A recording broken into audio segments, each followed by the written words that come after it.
Live from the Cajun capital of the world. I'm the average Lafayette, Louisiana kid. See, I'm back on my...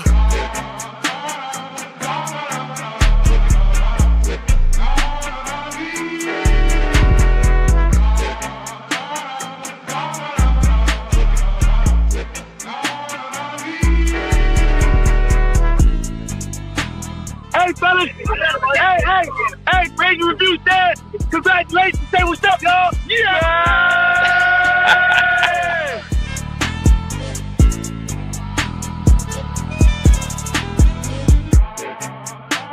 People that have courage don't have no extra gene and no difference in you. The difference is, are you going to sit down when it's time to stand up?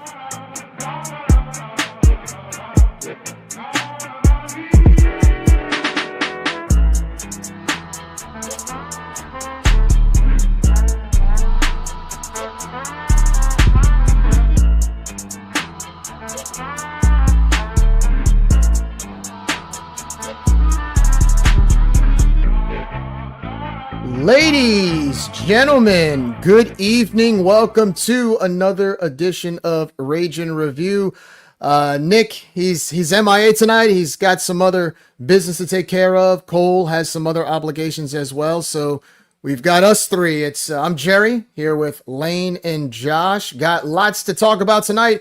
Cajuns basketball season fully underway. We'll talk a little bit about that. Cajuns had a game against Tulane last night, as well as hosting Southeastern on Friday night. We'll start by talking about that. We'll have the brand ambassador scoring his first touchdown last weekend. Caden Jensen coming on to talk about the win against Texas State, as well as the upcoming bye before going to Arkansas State. We'll talk about the Texas State win, 13-0 against the Bobcats, and much more. But first, got to ask you guys, how y'all doing? Hump day already. Josh, what's going on, man? What's going on? Enjoying the cold weather. You know, we got to lead with a weather bit. Everybody loves the weather for some reason. Got to introduce Gumbo back to the rotation this week, so that's good.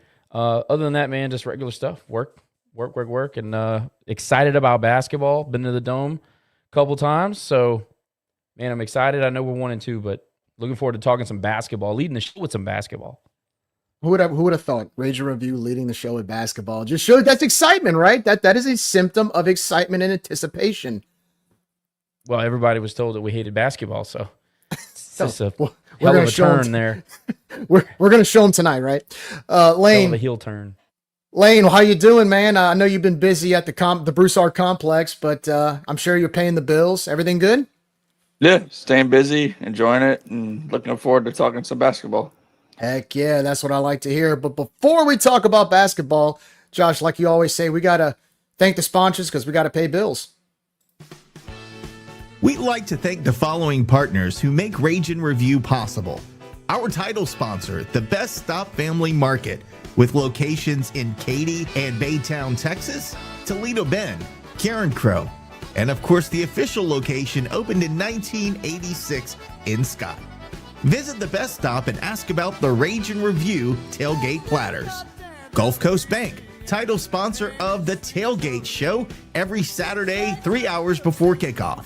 Planet Radio 106.7, Lafayette Roofing, The Yard Goat, Yes Please Branding and Marketing, Old Time Grocery, Stride Safety Solutions, Eat Lafayette brought to you by Lafayette Travel, Rage and Hydration, and Dr. Brett Venable at Recovery Chiromed. And we'd also like to thank our Patreon sponsors listed here.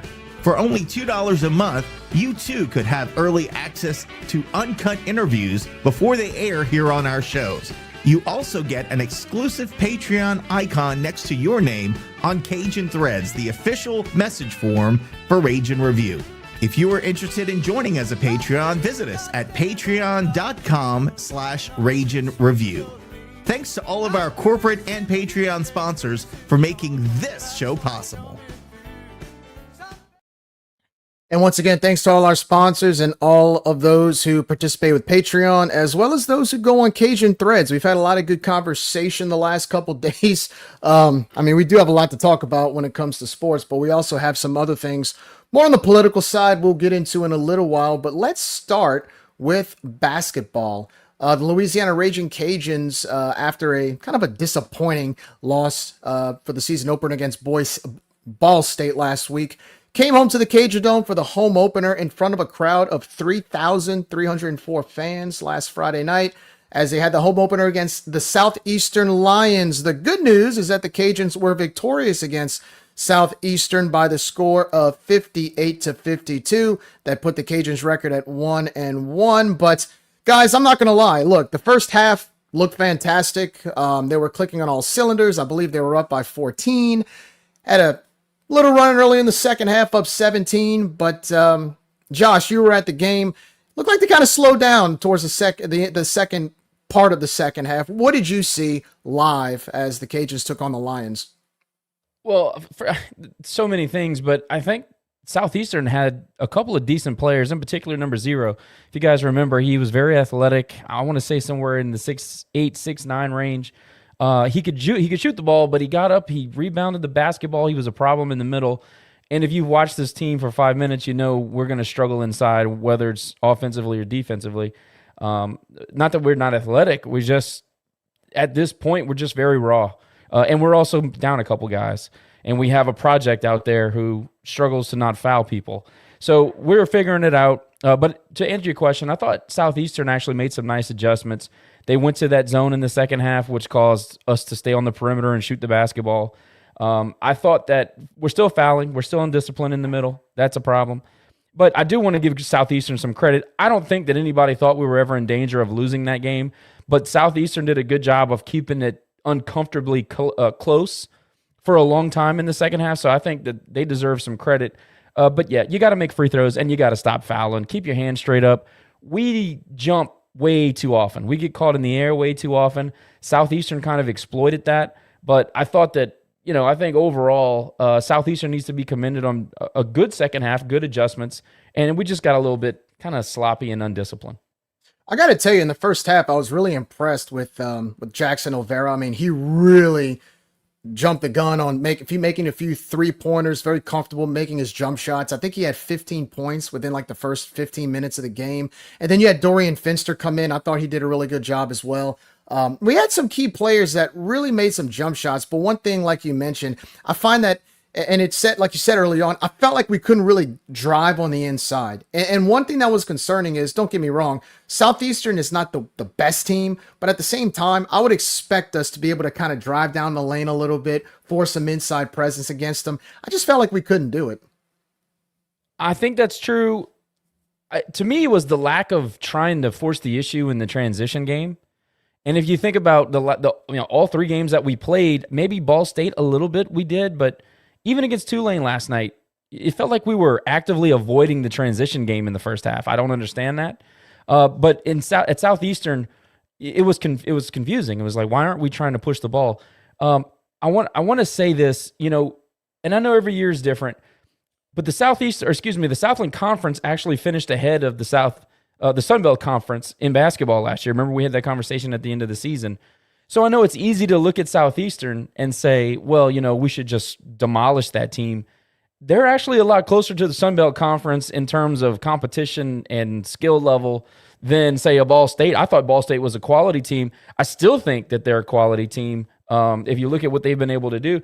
And I thought Tulane was not terrible, not great. I thought that, I thought they were better than us in a lot of ways, but not a ton better. So probably Southeastern's the most comparable team we've played to this point. You mentioned Dorian Finister. I think that when we get into conference play, his athleticism is going to dominate most Sunbelt point guards.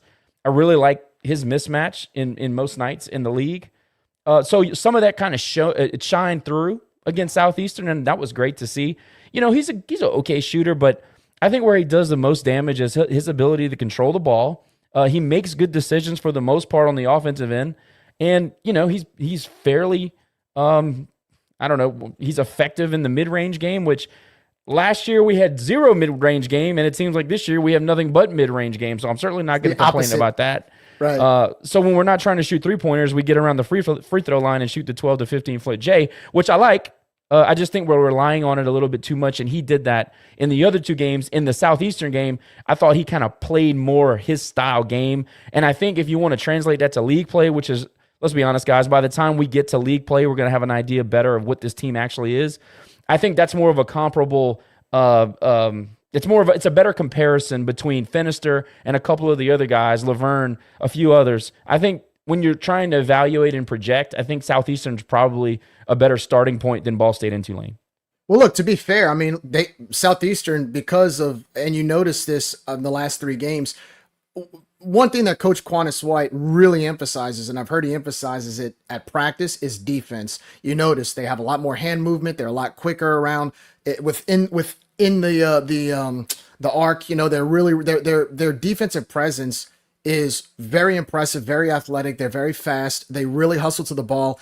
And it showed those first 7 minutes, Lane, because Southeastern didn't get, like I said, under 13 minutes. They didn't get their first basket. Their first few points were off of fouls. Now, granted, we do tend to be a little too aggressive at times and we cause too many fouls. But at the same time, I do like the aggression. I do like to see, for the first time in a long time, other teams have to work for their baskets. And I saw that in the at least first 10 minutes, or really the first half against Southeastern. What did you see, Lane? Yeah, I really like the fact that we actually played defense this year, unlike last year and the years prior. We didn't really have an emphasis on defense. It was more on the offensive side of the ball. So it's really unique to see that this year. I really hope that we get better at the free throw line because, I mean, like Bryce mentioned, if we weren't bad at the free throw line last night, we most likely would have won.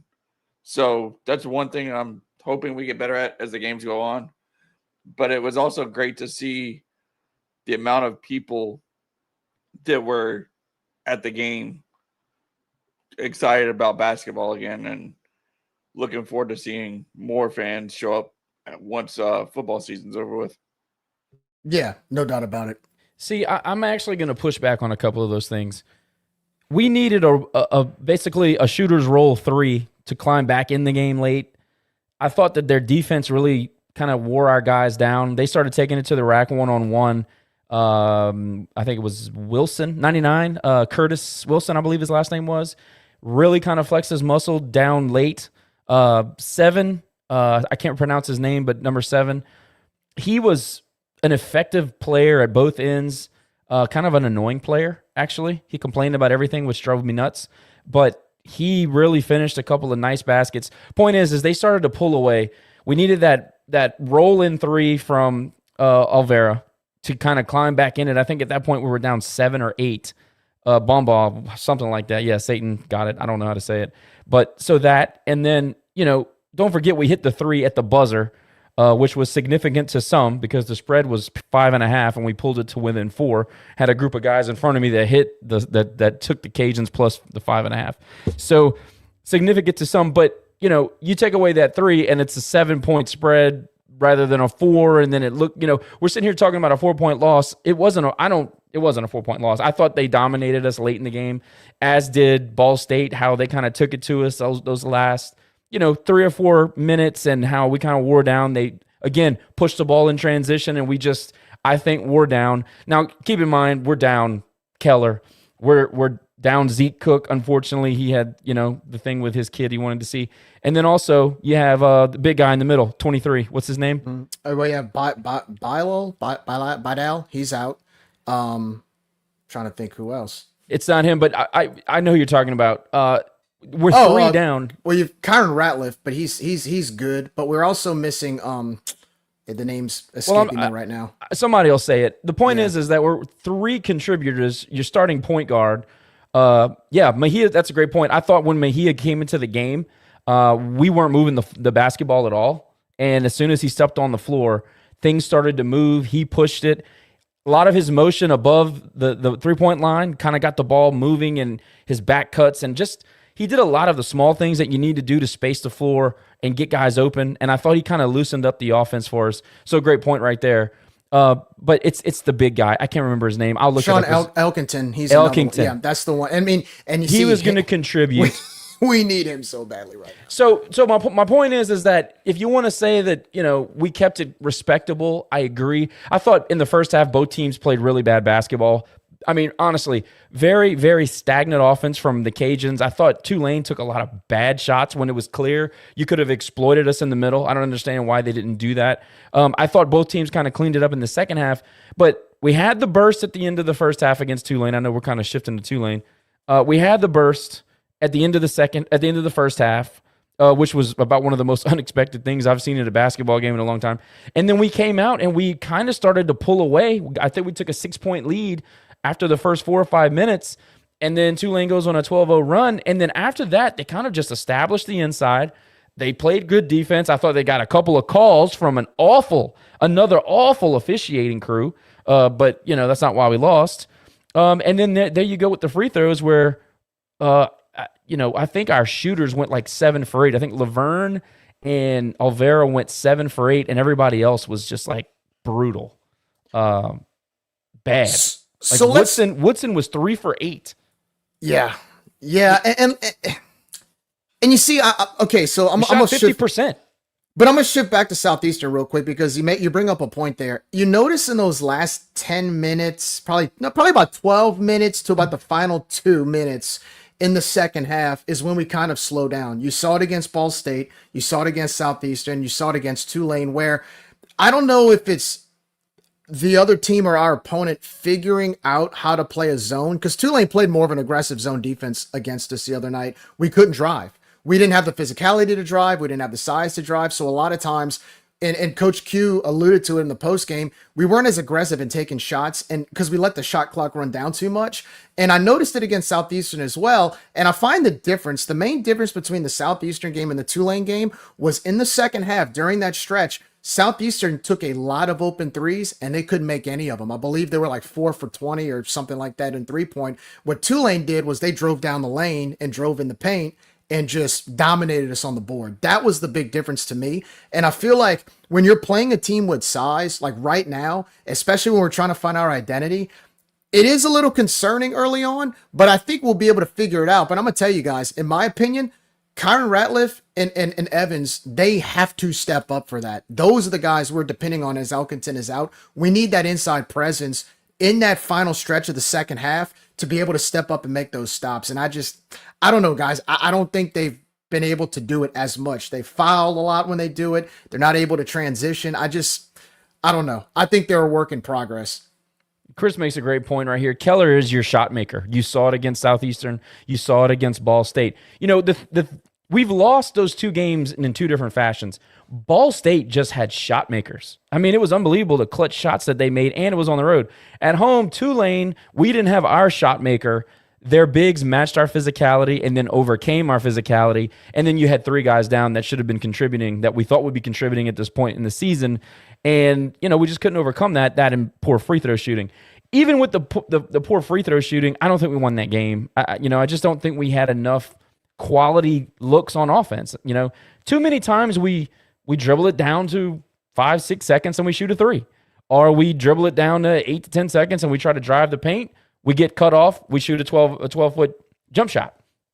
Our bigs, we've got to do more inside out.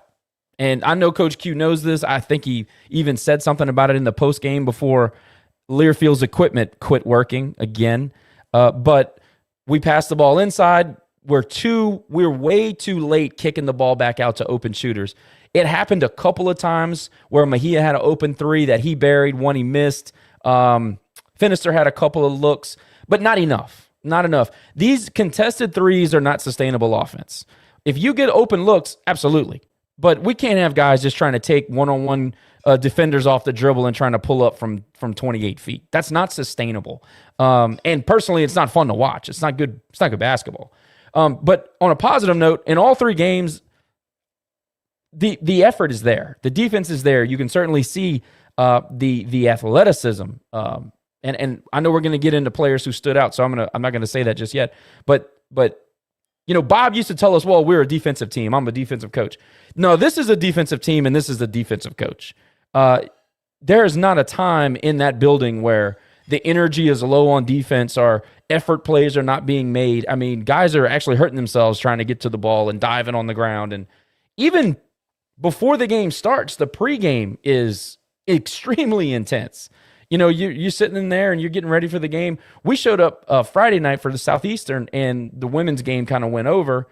And just as they started getting their warm-up lines, just the things that they did and worked on in the drills, it was like, damn, is this what it's supposed to feel like? I mean, I was hyped just watching them shoot and warm up. So, yeah, overall, it's a completely different experience, totally different team. You can tell the talent level is extremely elevated. So overall, it's been interesting to follow for 3 games into the season. Yeah, Lane, what are your impressions so far through these first 3 games? I'll give, just like Josh said, I'll give kind of my opinion on it. But what have you seen from this team so far? What are some positives and negatives that you've noticed through these first 3 games for Cajuns basketball? I mean, I feel like the biggest negative is the free throw shooting. We have to get better at that to win games, even close games. But the big positive is, like y'all mentioned before, is the defense. We haven't seen anything like this in a long time. And it's good to finally see that and see guys be competitive and make games close because of the defense. Years past, we give up stupid plays and foul in times we shouldn't. But I feel like it's only up from here. We only have 3 games to look at, but I feel like this is a completely different team than in years past. Yeah, I'll say that about the free throws. I mean, last night we were 52% from the free throw line. I mean, if we're 11 for 21, I believe, we make 5 more of those. Especially, you can't miss on the front end of the 1-and-1s. You make a few of those, we probably win that game, as sloppy as it looked, right? Same thing against Southeastern. You're 58% from the free throw line. That game is not a 6-point win. It's more like a 12 or 13-point win if you make your free throws. Also, too, the 3-point shots, like you mentioned, Josh. I mean, last night, you're 30% from the 3-point range, and you're forcing shots. I feel like we really couldn't get as many open shots. We were kind of forcing them because we were running the shot clock down. And I do think in time, as the offense plays together, I think they're going to gel more together. I think it's going to improve. But at the same time, I want to see some drives. Even though, again, Tulane outsized us, let them foul us. Let them force some fouls. Try to get to the free throw line a little more often. Sometimes you're going to have to do that. But overall, I love the hustle in this team. I think it was what's his name? Maya? Is that how you pronounce his name? The walk-on? The one from They were pronouncing it Mahia. When he stole it to take the lead going into halftime, that was awesome. I mean, here you have a walk-on coming in off the bench, and even he's playing hardcore defense. That's going to be fun to watch because I think that's going to improve. But I do think we have a basis for a team this is a team that is a work in progress, and they're very, very open to growing more. And I think as the season goes on, we're going to see them slowly improve. I do hope we get guys like Jamarian Keller back because, I mean, you saw what he did against Southeastern. Having his presence on the court makes a big difference. He is kind of the court general. I think Coach Q alluded to him as the starting quarterback in many ways because he is. And once you have some guys that come back from their injuries, I think the rotation that we're playing with right now is very promising. And I just think we're only going to get better from here. We might lose a few more games. It may not look as pretty right now, but I will say the only way is up. And honestly, I'd rather have a starting point here than where we've been the last couple of years. Real quickly, I wanted to ask you guys, Josh, you've been in the last 2 games. I went to the game last night. Right now, through 2 games, our attendance against Southeastern, 3,304 fans. Our attendance last night against Tulane, 3,047. Through 2 games, guys, we're averaging over 3,000 fans. In the Sun Belt, that's second out of the 12th that we were over the last 2 or 3 years. I mean, Josh, I don't know about you, man, but man, when it even for 3,000 fans, I know Coach Q wants 12K, but even 3,000 fans, when we're giving the fans a reason to cheer, it gets pretty loud in there, man. It gets loud, but look, everybody can say, well, 3,000 is better than 1,000, and it is, but it's not enough. It's not good enough. I'm sorry. You're playing Tulane on a Tuesday night. There's no Friday football. There's no Saturday football. There's no Sunday football. 3,000 is not good enough. I will say on a positive note, it's a totally different crowd. I saw some of the student athletes. I saw a lot of students. I saw a younger, in general, the crowd seemed younger, which led to more energy, which typically has, you get more involvement, and that's great. As opposed to last season when our average age was in the 80s somewhere. So that's a positive, right? And look, I know that we just started here. I know it's game 2, home game number 2. I expect it to grow as long as we continue to grow as a team. But 3,000 is not good enough. It's just not. I mean, you have a great venue. We've always said this. It's one of the best venues in the country, not just in the Sun Belt, not just in the South. It's one of the best venues in the country for college basketball. And we need to put more people in there. It's just not good enough. 3,000 is not good enough. I'm sorry. Everybody can get excited about we're tripling the crowds now. Well, that's cool, but it's still not good enough. Well, I'll say this. I'm looking at it from a perspective of its baby steps, because you're basically, it's like removing grout from the ground, right? You get a nice clean floor and you get grout, and you have to, you grind hard, and you kind of slowly get it off. And then once you're able to get it, that elbow grease in there, you finally get it off. It's kind of the same thing here. We're trying to get rid of the grout that was kind of covering this program for a long time. And I think, look, and you're right, Josh. I expected over 4,000 people last night. I'm going to be real. But at the same time, I'm looking at it as, I'm hoping as the team grows, the crowds grow. I'm feeling a little more optimistic that there is excitement. People are actually talking about basketball. I would think come closer to conference play, hopefully, if this team continues to improve and continues to win, I'm hoping to see 5,000 or 6,000 at one of these games later on in January or February. I'm feeling optimistic. And that would be tremendous, but wouldn't you think, and this is how my brain works, Tulane is an in-state rival. We're competing more these days with the Tulanes of the world than the LSUs of the world. So it's an in-state rival. It's a Tuesday. We have a new team. In many ways, it's easier to sell a dream than it is a product, okay? And we get 3,000 people. Like, is that not, is it more interesting to play Tulane, or is it more interesting to play Arkansas State or Georgia State? I mean, I personally would rather play Tulane. Ron Hunter, our old nemesis. Like, how do you not get more than 3,000 for that? I understand it's early in the season. I get it. And people can talk about, oh, it's a rebuild and all this stuff. It's not really a rebuild. We're in a new era now. Every year's a rebuild. So I don't look at this as a rebuild. I look at it as a retread. Like, it's a, we stock loaded and barreled. I mean, dang, dude, how many new players we have? 11? Like the whole team? Almost. This is a whole new team. And a lot of them have pedigree. Now, we're young. I'll give them that. But a lot of them have the pedigree to be good. And they were sold to us as good players, and I think they can be. I just think that it's an interesting team. It's an easy team to like. You're playing Tulane. There's no real, I mean, other than you can say maybe it's a school night, but dude, 7 o'clock to 9, I mean, come on. I was disappointed with the crowd. I'm going to be honest. Lane, your thoughts on the crowd in the last 2 games? I mean, like we said before, it's great to have more people than we had last year. I mean, last year there were some games where we had maybe 200 people in the stands, and that's nothing compared to what we've had the last 2 games. But as long as we keep winning and keep pushing the dream of getting 12K or even 6K, I feel like we can get that. But I am looking forward to seeing more and actually being able to attend some games coming up this season. Yeah, for sure. And I'm hoping it's still a work in progress. Tulane, I mean, that's a good opponent you bring in, and they're a good basketball team. I mean, that number 99 Texas A&M transfer, that number 7 who was giving us headaches, came from Georgetown. I mean, they've got some talent on that team. I actually expect Tulane, being in the conference they're in, I expect them to have a pretty good season this year. They have the size. I'm kind of curious to see what they spend on their team for NIL.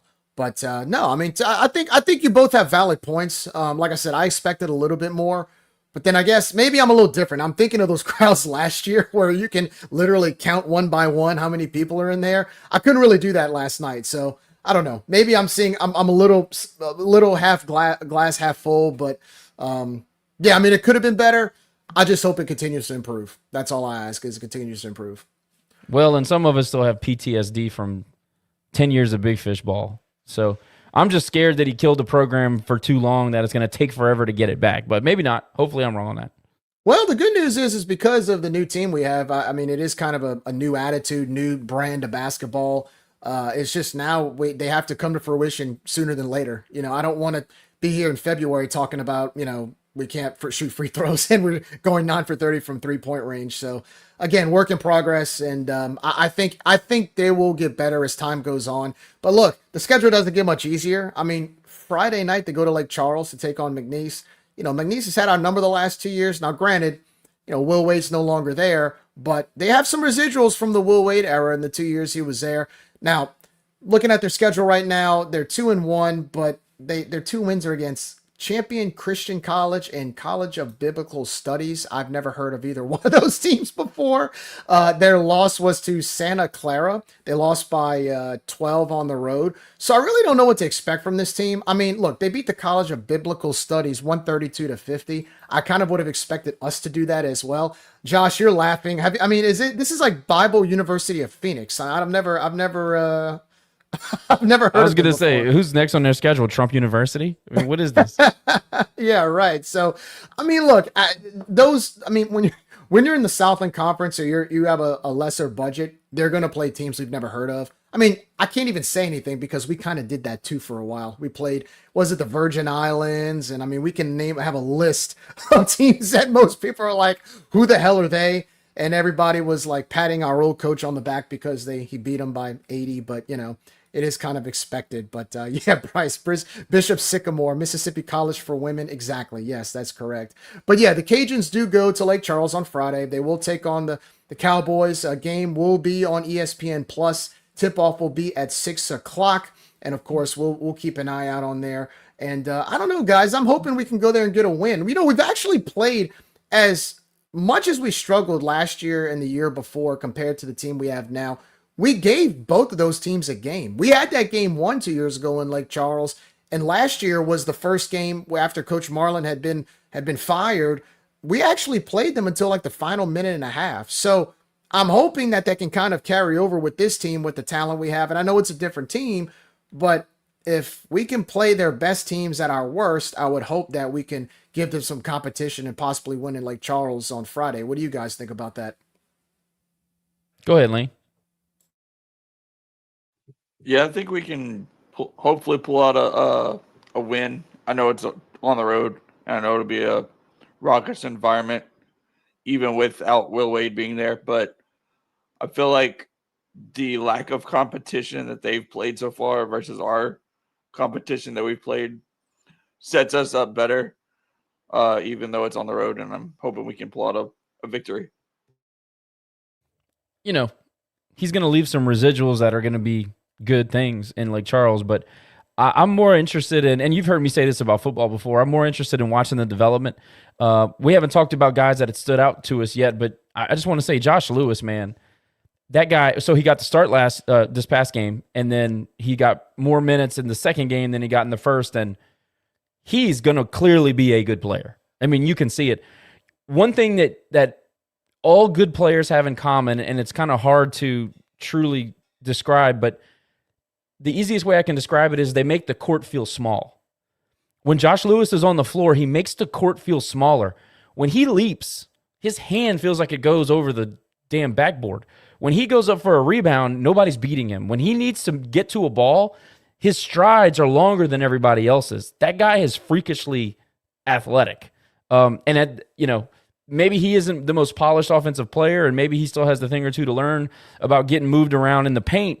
But overall, man, you can see the talent. You can see the athleticism. That is something we haven't seen here in a long time, maybe ever. I hate to say that. We've had some greats, but I'm talking about from a true freshman. And I know he's kind of traveled a little bit, but the guy is still a freshman. So he's got plenty of time left to play. Hopefully we can keep him around, but he is clearly going to be a good player for us. Also want to say The bench is, when we get healthy, we're 10, 11, maybe 12 deep. Like we got guys that can play. Laverne is a freshman right here from Central Louisiana. Like that's crazy. He got the start, and man, at moments he hit some big shots. That's big time for a freshman like that. So clearly the development is happening there as well. But we got to see some things for some other guys. I mean, but I still think, I'm just going to say that I think guys are getting better. I expect the development to be kind of like at the top of the list for Coach Q on the offensive side. So we're going to have to learn to beat the zone. I expect to see some experimentation there on offense. One thing I expect to see every game is just that absolute gritty, you're going to have to run over me to get through me type of play, which is great. And when we go to Lake Charles, I think that alone can win in Lake Charles. So, and then somebody mentioned Alvera. Alvera's an easy one. He's an easy one to say, wow, he's a good player. He is probably our most polished offensive player, but my favorite thing about him is nobody's punking that guy. He's not scared. He's not scared to take a big shot. He's not scared to get in your face on defense. He's a ready-made ball player. And if we can get everybody around him that we need and everybody can kind of figure out their roles, this team can be really good come 3-4 games in the conference. I think what impresses me the most, to your point, Josh, and let's talk a little bit about that from the player perspective is, I mean, all 9 or 10 guys that we've rotated in the last 2 games, I feel could all start in the starting 5 as of right now, just because they're still kind of developing and seeing the roles that they've played. To your point about, Davion Laverne coming off the bench, or say like, Laverne's a sophomore. I said freshman. My bad. Yeah, like he coming off the bench. I mean, or Darius Woodson coming off the bench, who he also had a good game last night. Milan Mahia. I mean, a walk-on. I was most impressed by him yesterday. He plays tight defense. He's got good ball control. I call him an assignment player, right? He's not going to score 30, but he's where you need to be. He knows how to. He has good movement on the offensive side. He's good. He's just kind of one of those fundamental players that you kind of need on the court to kind of just level things out when there's a little bit of chaos. I thought he really did a good job yesterday. And when I found out he was a walk-on, I was like, there's no way. I mean, sure enough, he was. But I thought he played well. I mean, Michael Collins had a good game yesterday. He's going to get better as time goes on. I'm just looking at this list of guys, and there's at least 10 guys who can really, really improve. And that's, to your point of development, Josh, that's what I'm excited about. I am really curious to see that, Yeah, it's kind of easy to say, well, we're 1-2. What was all the hype about? Well, the hype is, I can see what the hype was about. In other sports, we've gotten some hype and didn't materialize, and we saw early on it was kind of just the hype. I think there's something there. I do. And that's why I've been kind of invested in this team, and I'm going to keep watching. But yeah, going to Lake Charles, I don't know. Like I said, with Southeastern, I think at this point, maybe the Southland is a little bit more of our speed as we develop. I think our ceiling is much higher than that, of course. But that's kind of my expectation with the McNeese game. And then, once we go out to California and play Stanford, who the hell knows? I know Stanford's a good team. Who's healthy for us? How are we playing? Are we cohesive at that moment? It's kind of going to be a timing thing, I think, as far as our team is concerned. No doubt about it. Again, Cajuns go to McNeese before heading off to the West Coast next week. Friday night in Lake Charles. You can watch the game on ESPN Plus. 6 p.m. tip-off. We owe the Cowboys after the last 2 years, so hopefully we get that dub up there in Lake Charles. But moving on, that was basketball. We'll talk a little bit about some political stuff going on in Martin Hall, guys. Tomorrow, interesting event at Abdallah Hall, right by the Light Center. 9 o'clock meeting by the UL system. There is a possible change at president. Of course, right now, Dr. Jamie Abair being the interim president. And now there's speculation that Dr. Ramesh Kalora, who is part of the research team at UL, may be named the president, guys. Interesting development. This is coming off the fact that Dr. Tijo Savoy stepped down in early August. And he announced his retirement today as well, believe it or not. And he will not be taking the tenured position that they do. President Emeritus, I believe he's retiring from. So that's a big shift in leadership there, guys. And it can tomorrow they might be some fireworks. Josh, what do you think, man? So first of all, if Dr. Ramesh is named the president of this school tomorrow, it's going to be a great day for UL. It's a great day for Lafayette. It's a great day for athletics. It's as far as I'm concerned, it's best case scenario.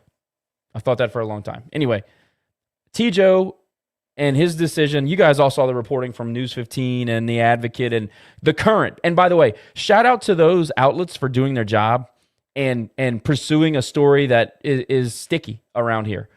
Shout out to them. But I just want everybody to understand how highly unusual, how atypical, how bizarre a guy who is making $500,000 a year to just have a title and then moving into a tenured position, he just decided to walk away. Decide to walk away. Everybody ask yourself that question. Why would somebody make that decision? I'm not saying anything because I don't want to get in any trouble, but everybody can use your brain. Tomorrow's meeting was going to be kind of a flashpoint for some people. I think T-Joe walked out and he saw the reporting. I think he saw the writing on the wall and said, you know what? I'm just going to go ahead and ride off into the sunset, and you all can fill in the blanks on that. But I just wanted to highlight how highly unusual it is to walk away from a salary, a tenured position, etc. Again, Dr. Ramesh, I have a very high opinion of him. I wish him all the best if it is in fact him. I can't wait to find out what the decision is.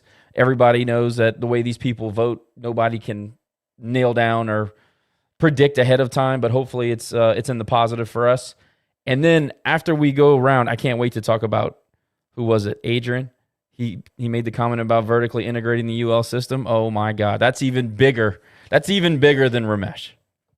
So Lane, speaking of Dr. Ramesh, so just a little bit of facts about Dr. Ramesh. Dr. Ramesh, he is the Vice President of Research, Innovation, and Economic Development at UL. For those who don't know what that jargon means, you know how we have that big R1 banner in the Cajun Dome? You know how everybody talks about UL being a Carnegie R1 institution? Yeah, let's just say that Dr. Ramesh spearheaded that. He's kind of one of the main guys there that gets most of the credit for allowing UL to be an R1. I'd say that looks pretty good on the resume to become a leader of a university. What you think, Lane? That looks, I'd say that's pretty positive, right? Yeah, I mean, we're one of maybe 10% of colleges in the country that has that designation. So I feel like him spearheading that and leading us to that is an extremely big deal. And I'm hoping if he gets the position that it means really good things for athletics, because like we all know, it's not great even on the athletic side with the budgets and everything. But what's your guys' opinion on the faculty wanting an input on the decision and all of that? Honestly, man, I really am not as familiar with it. I do know that there's kind of it's a process. And I'll be honest with you guys. I just feel like, it's kind of like a city council meeting, right? The city council, the people talk about what they think and whether or not they do something. But at the end of the day, the board's still going to vote on what they want. And I think that's kind of what they're trying to, I'm not saying that it's a bad thing that the faculty and the staff want to talk about it, but at the same time, if they're really trying to push this through, there must be some urgency to whatever UL's trying to accomplish here, or whatever the board's trying to accomplish. If they're pushing this through, there must be something going on behind the scenes that we don't know about as to why they would try to name possibly a new president tomorrow. Everybody wants an opinion. And because we have social media now, everybody thinks their opinion matters. And we get to vote in elections all the time, and even they don't listen to what we vote for. So I don't care if the faculty is upset that they didn't get input. A lot of the faculty that are employed at the school don't need to have input on the next president, because a lot of them supported a lot of the dumb stuff that was going on for the last 5 or 6 years. Especially, well, I'm not going to get into that. But let's just let the board do their job. Let's do our best to, support the guy who comes in, the lady who comes in, whatever the case may be. But the fact that the students are upset that they didn't have any input, like, did the customers at Walmart get mad when somebody got hired at Walmart as a manager? No. Who cares about that? You pay, you get educated. That's it, okay? They're going to choose the guy that I think will lead us best, and that you just have to deal with it. It's not a democracy when it comes to this kind of stuff. I know it's a public institution. I rail against this all the time, but that doesn't necessarily mean that all the students and the workers and the faculty get to say who the president is. Can you imagine that process? Could you imagine what kind of disaster that would be? So we need to move on. We need to move on from just let the board vote. Let's move on. There's no reason to sit here in our squalor and complain like we love to do. Pick the president. Let's move on. Let's fix these problems because they are numerous. No doubt about it. And if anybody's interested in watching the meeting tomorrow, there's also a appointment of the interim president of McNeese, because the McNeese president went to TSAB. He's the president there now to deal with all that commotion going on in Baton Rouge. And then also we could talk about discussion and consideration of pending litigation of Conference USA versus the Board of Supervisors in Louisiana Tech. Apparently, Conference USA is suing. I don't know if they're suing Louisiana Tech or going to court with Louisiana Tech for leaving early. Yeah, I want no part in that. That's their problem. I don't care. Jerry, don't forget to talk about the vertical integration. Yes, some people want to know what that means. I was about to bring that up. So it says resolution authorizing the system president and staff to conduct preliminary due diligence on the feasibility, costs, and benefits of transforming the University of Louisiana system into a full vertically integrated university system. So I asked around, seeing what that was about. I know there's a lot of speculation on whether or not, is UL going to be a flagship? Unfortunately, I don't think that's the case. I think what they're trying to do, it's almost like creating a CRM platform to a process. All the processes that schools do, I think what they're trying to do is create a formula for all the schools to do things the same way. Does that make sense? Because what's happened is Northwestern State does a certain thing their way, UL does something their way, Nichols does it their way. What they're trying to do is integrate the system so there's no confusion when these board meetings happen as to what these agendas are for the schools. Am I making sense there? Makes sense. I just want to kind of circle back to Terry's point. Students need to stay at games if they want a voice. I have a pretty good feeling that the people that are complaining about who the president is aren't going to games. I got a pretty strong conviction on that. They're the ones who rail against athletics, I would say. They're no football. I got to pay the student. I got to pay the fee for the band. No, They wanted to tear down the Our Lady of Lourdes Hospital when they gave the naming rights to the freaking stadium. Remember that? Yes, those are the ones, yeah. Mm-hmm. But there is a possibility that there's a flagship named, and some political pressure might be being applied to Uncle Jeff in these negotiations. So it's not off the table. It's off the table, but perhaps there's a flagship named for the ULS system, which, if you needed somebody in a political position of power that might be a little bit more deferential to his alma mater, this could be a good situation. I'm just saying. We just have to be really careful with Louisiana politics on how we approach it. We just got to kind of be very, very, very effective on it, if that makes sense. But look, one thing I will say about the governor, and I know people have their different opinions about him, he basically, in this particular process, and it was in the article the other day in The Current, he was like, look, do what you got to do. Do what you got to do. I'm not getting involved. I trust you guys. Do what you got to do. So it is. I'm glad it's a little more of a hands-off approach as of what's going on elsewhere. But you know what? You know what that means, guys? We got our act together. We got our act together, No, the translation is, listen, I'm too busy picking the TSAB coach. Figure out the president thing on your own.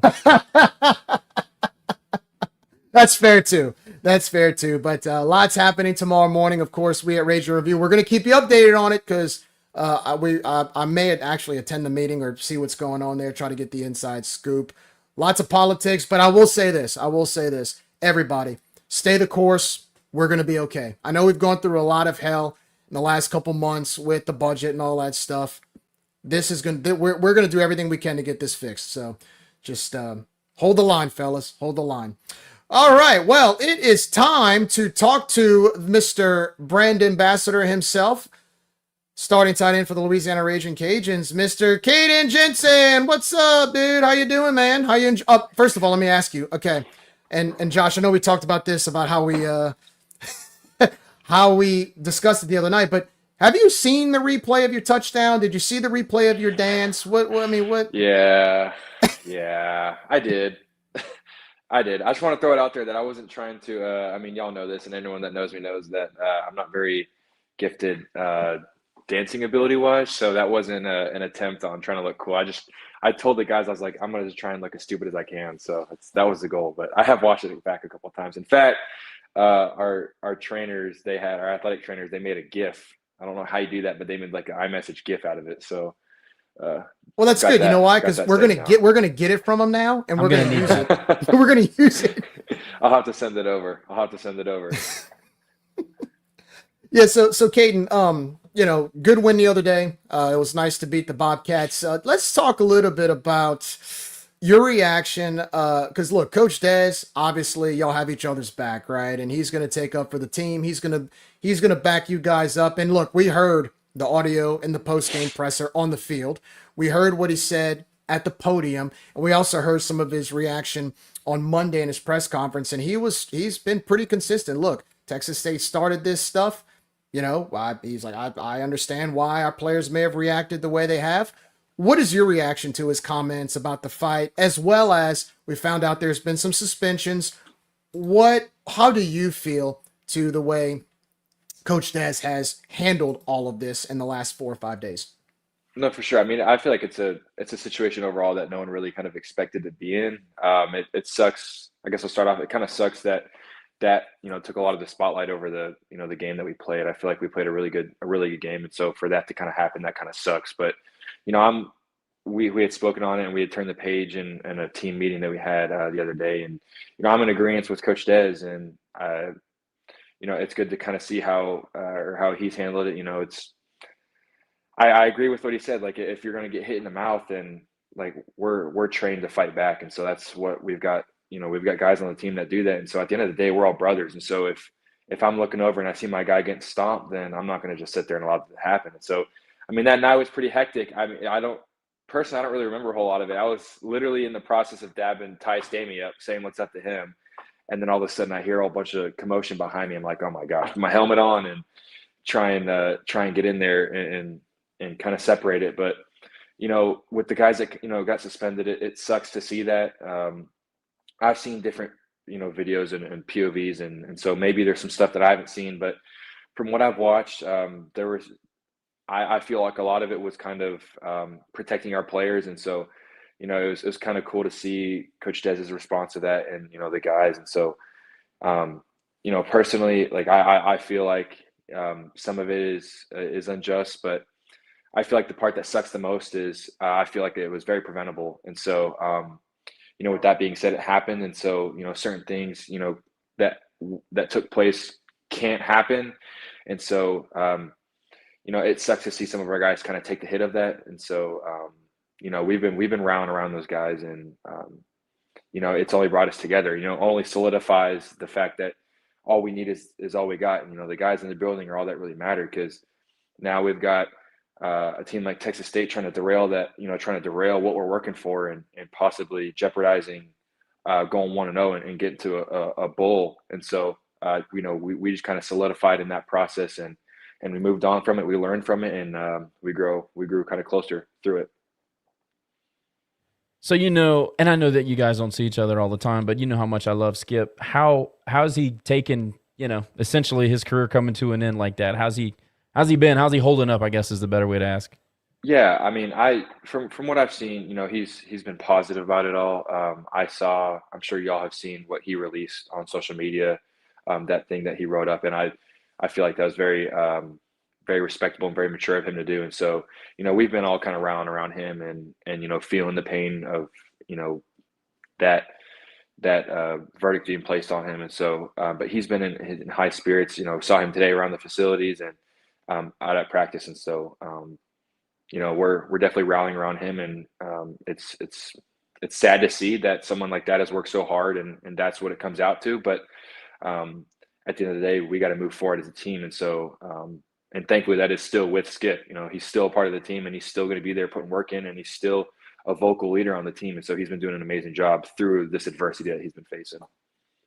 I'm glad to hear that. And I'd like to say, for all the administrators and coaches that are watching, it would be amazing if we could appeal that suspension, because it is unjust. And that's just my personal opinion, but they like to watch, so I like to say things like that.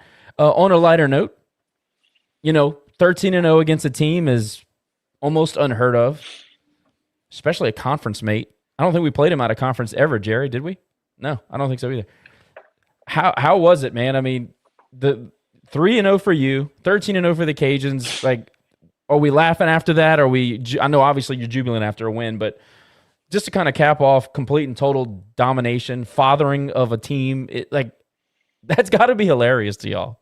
Yeah, no, for sure. Like we celebrated, I think a little extra hard too after that because, like you said, that's kind of unheard of to go 13-0 against a team, and especially against a team like Texas State where there's really no warm feelings between us. We pride ourselves on a lot of things, and we feel as though that they kind of pride themselves in other things that we don't agree with. So to kind of go out on the field and in between the whistles and in between the white lines, like impose our will and beat them year after year, that's always great. And so now seeing that they're leaving the Sun Belt, that whole thing with sending them packing, that was an opportunity that we had, and we were grateful to take advantage of it. Packed them up, sent them packing. There's been some awesome, lots of little phrases.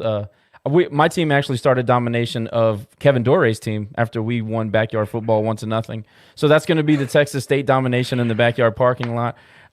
That's funny to some. But you go into the bye week, right? And I had, we talked about bye week earlier in the season, but what are your pros and cons this week? I know it's a short bye week. I know we're going to play on Thursday, but how do you approach the weekend? Are you going to be watching some football?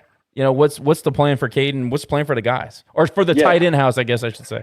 Yeah, for sure. I mean, there's pros and cons, like you said. Like, obviously, the big con is that we don't get to play on Saturday. So that's what we live for. That's what we're here for, is playing football. And so to kind of sit back and is different. But it's also good in the sense that we got opportunity. We just got a natural built-in opportunity to get some guys back that, need some healing, get some more work. And, like our bye week before, it's never an off week for us. It's always a week to strap it up and get better at what we need to get better at. And so like today we had practice today to where it's like we're putting the pads on and we're going good on good and we're getting good reps and we're fixing stuff that needs to be fixed. And so it's never like an off week. It's always a week to kind of get better at the stuff we need to get better at.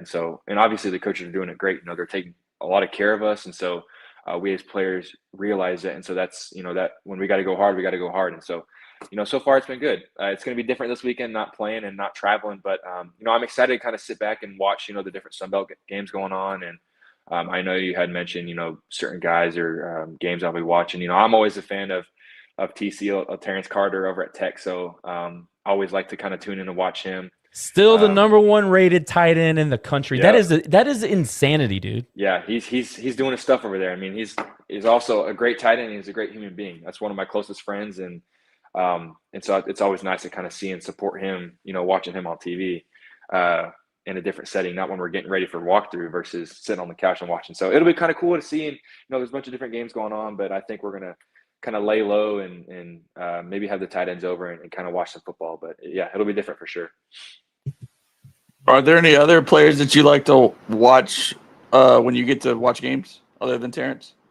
Yeah, so I have, it sucks, unfortunately. Like, I don't get to watch as it is. I don't really watch a whole lot of football as far as outside of film, but I've got some guys back that I went to high school with that play at different teams, like the tight end over at SMU, Stone Eby. I think I just saw a clip of him. He was the backup kicker and kicked a field goal shoeless. Like that's been his thing since I think elementary, since we've been in elementary school together. So I like supporting him. It'll be interesting to see, what they do. And then my old quarterback, Nick Evers, he's over at, I think he's over at UConn right now. So just kind of supporting guys that I kind of know. And then obviously kind of just like the big games too. I just kind of like to study, and I gotta, it's sometimes hard to watch the game on a broad view versus, focusing on the tight end and seeing, kind of what they're doing. But it'll be kind of fun just to watch it overall. Who's like a freakish athlete that you've played this year? I know it's easy to say Missouri's got all these freaks or whatever, but like from a 30,000 foot view, like somebody who you didn't know, didn't play against, don't have a relationship with, but you've seen in person and you go, yeah, that guy's different. Honestly, man, I don't know if this is like post-concussion Caden or just can't remember a whole lot. It's not that. That's a joke. I thought you were gonna say Cole Gilbo running the veer left-handed. It's the most outrageous athlete he's seen. No, I'd say honestly, like kind of going back to it, like I forget what his number, but one of the I think number 12 on Texas State. Like they had some athletes on like their defenses. Like they had some athletes, and so I know their a couple of their defensive ends were pretty athletic, and then forget the linebacker over at JMU. He was pretty athletic and very slippery on the second level, and so they were definitely kind of good players, kind of go against. Their nose tackle. Yeah, JMU's nose tackle. What was it? Yeah. They called him Little Wilfork, Jerry. Remember that guy? What was his name? Oh yeah, that's he played Vince Wilfork, was it? No, that was his nickname. Who was his actual name? Oh, I'd have to look it up. Either way, he was freakish. He caused some like, hell. For what for how yeah. big he was, he could move like a safety. The way that he was, I mean that was clear. It's clear to see like he's going to be an NFL type of guy, and so he's a freak for his size. It's crazy. Kane, I gotta ask you, man. Like when I know you're both a blocking and a receiving tight end, but when you block, do you feel like, look, size isn't everything when it comes to a hybrid or whatnot. Have you ever had to, like, when you have to block against, say somebody on the interior, has there ever been a player that has surprised you? Like a lot of times, like we had Josh, you remember Derek Dean for Louisiana back in the day? He was like 5'8", 5'9", but he was in on every play. He'd find a way to get in the backfield, and his stats were like all conference material. And you look at him, you're like, huh, okay. Like, are there any players that have surprised you that you've played against this year where you're like, wow, I did not expect that from him? Yeah. Honestly, let me think. It's easy to say, like, we've got some guys on our roster that surprised me and that kind of give us as tight ends hell in the tight end room. And they're like not the biggest and not the fastest. Like, unfortunately, he just got hurt. He's a jack. Lester Jones, y'all are going to be hearing his name coming up soon. Once he gets healthy and once he plays next year, he's very athletic and very twitchy. That guy gives us hell all the time in practice. Lance Williams, too. He's not the biggest. I don't know on paper, but he sure practices like it. Going in the game, honestly, who was it?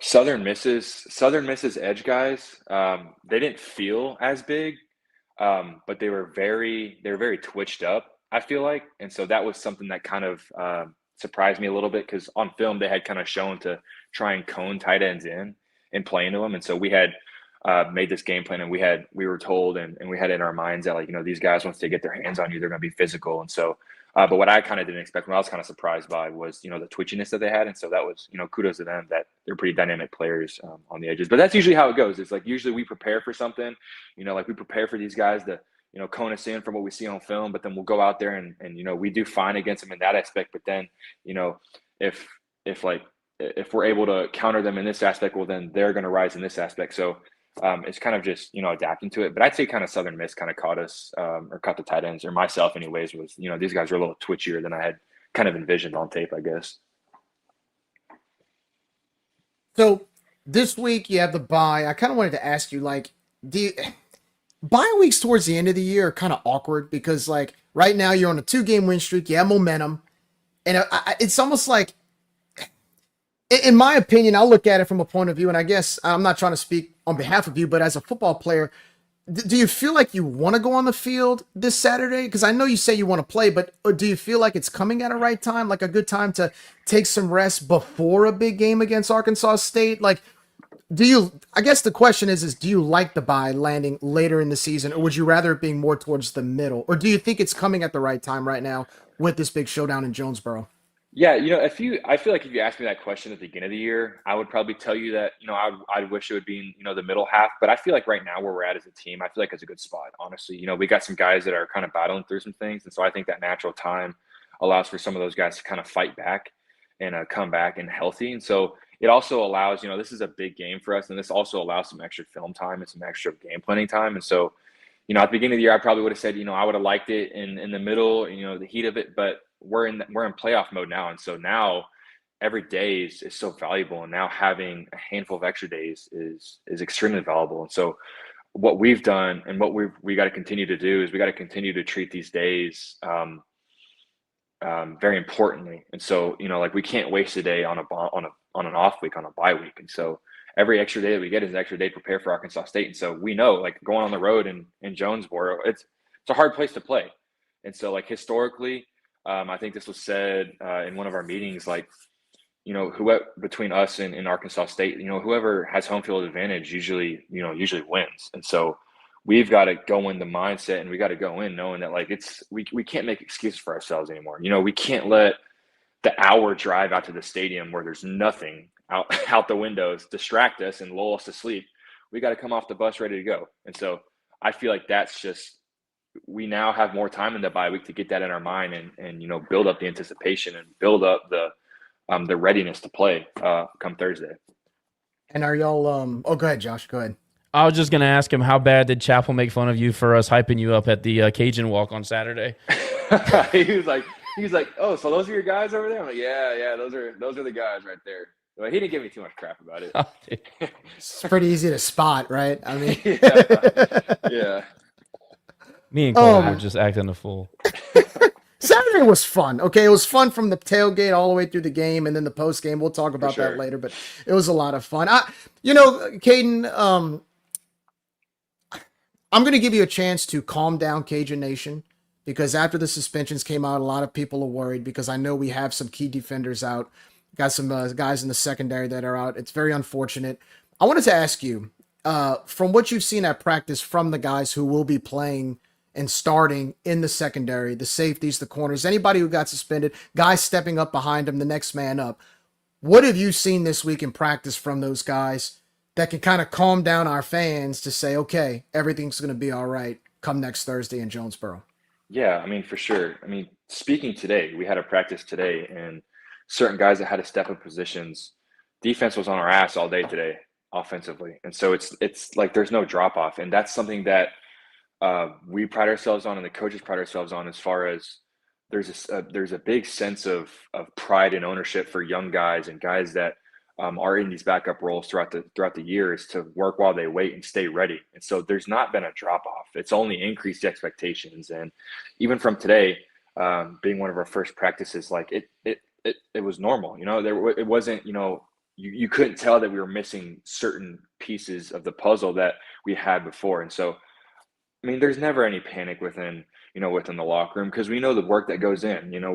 We all do the off season together. We all do fall camp together. We're all in the weekly practice schedule together, and we know, like, we see each other, and we know the guys that are working versus the guys that aren't working. We've got a lot of guys that work, and a lot of these guys that are working are now getting an opportunity to step up. And so if honestly, there's more of a responsibility on guys that, have been playing to elevate their game, to make it easier on these new guys coming in. And so that's a big challenge that, the coaches have kind of put on us, to where it's now like, look, these guys that, if you've got it figured out, if you're playing good, if you've got your weekly routine down, bring a young guy along with you, bring a guy that now has to step into that role with you. Because if we're all doing good, then we're all doing good, right?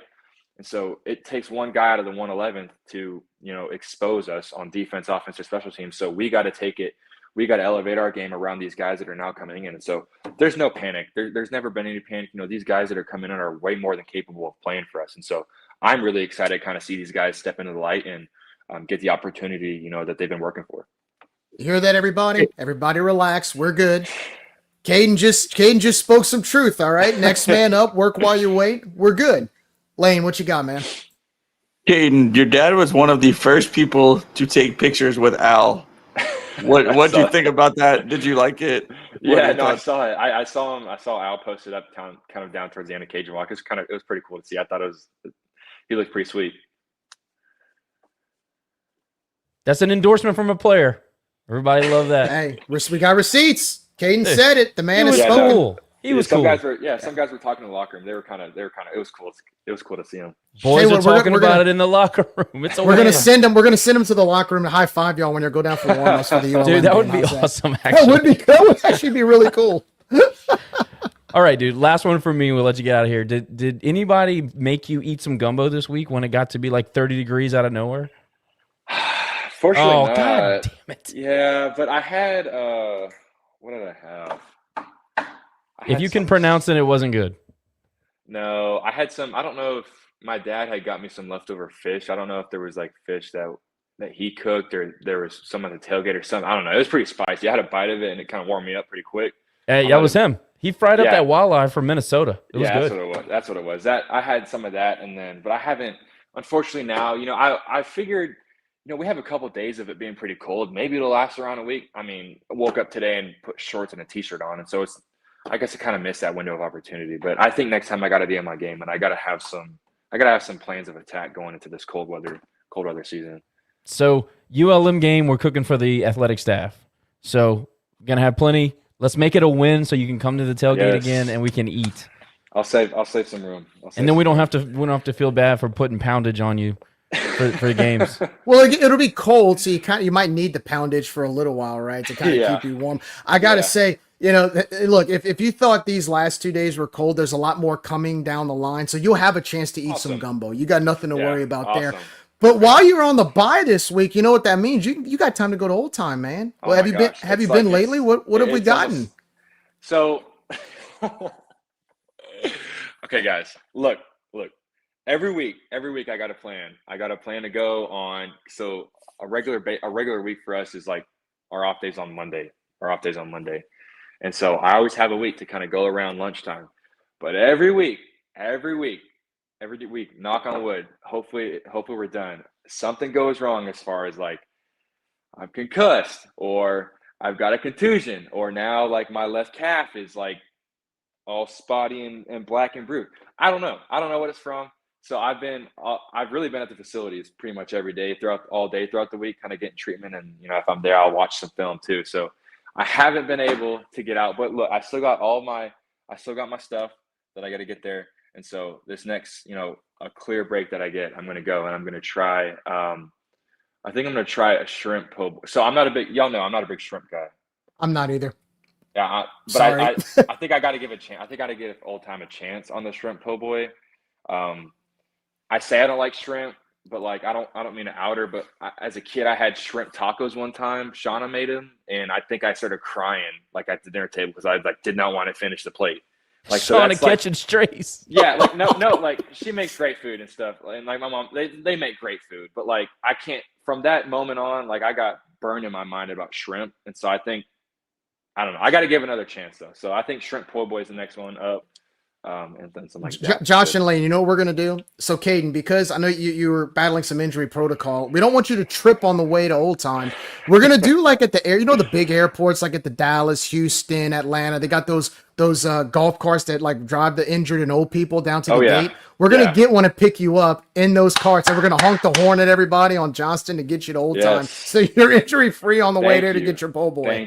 How about that? Is that a good idea? Yeah, we got to eliminate the excuses on my end and get my ass there. It's what it is at the end of the day. No sweat. Guys, any final thoughts before we let Caden go?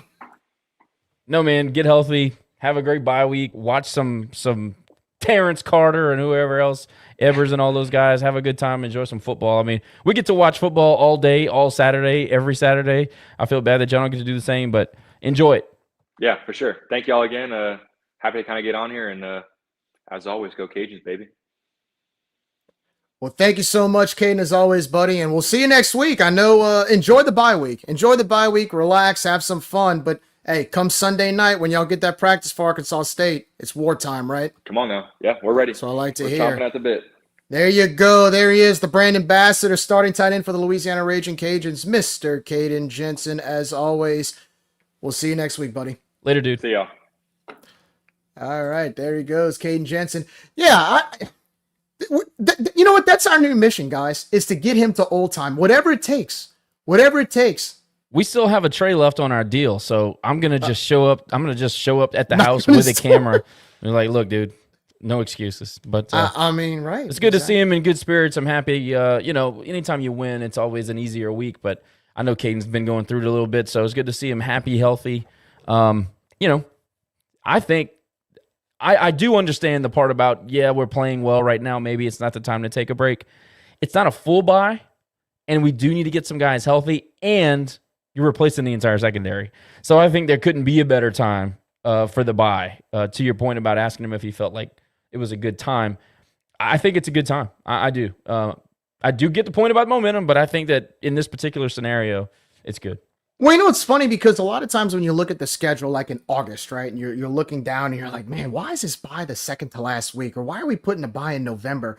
You know, you kind of think, well, it's kind of late in the year because usually the bye kind of comes in the middle. Like, October, late October, Halloween has usually always been a bye week for us. And then you saw it later in the year. But based on the circumstances, believe it or not, I think it does come at a pretty decent time.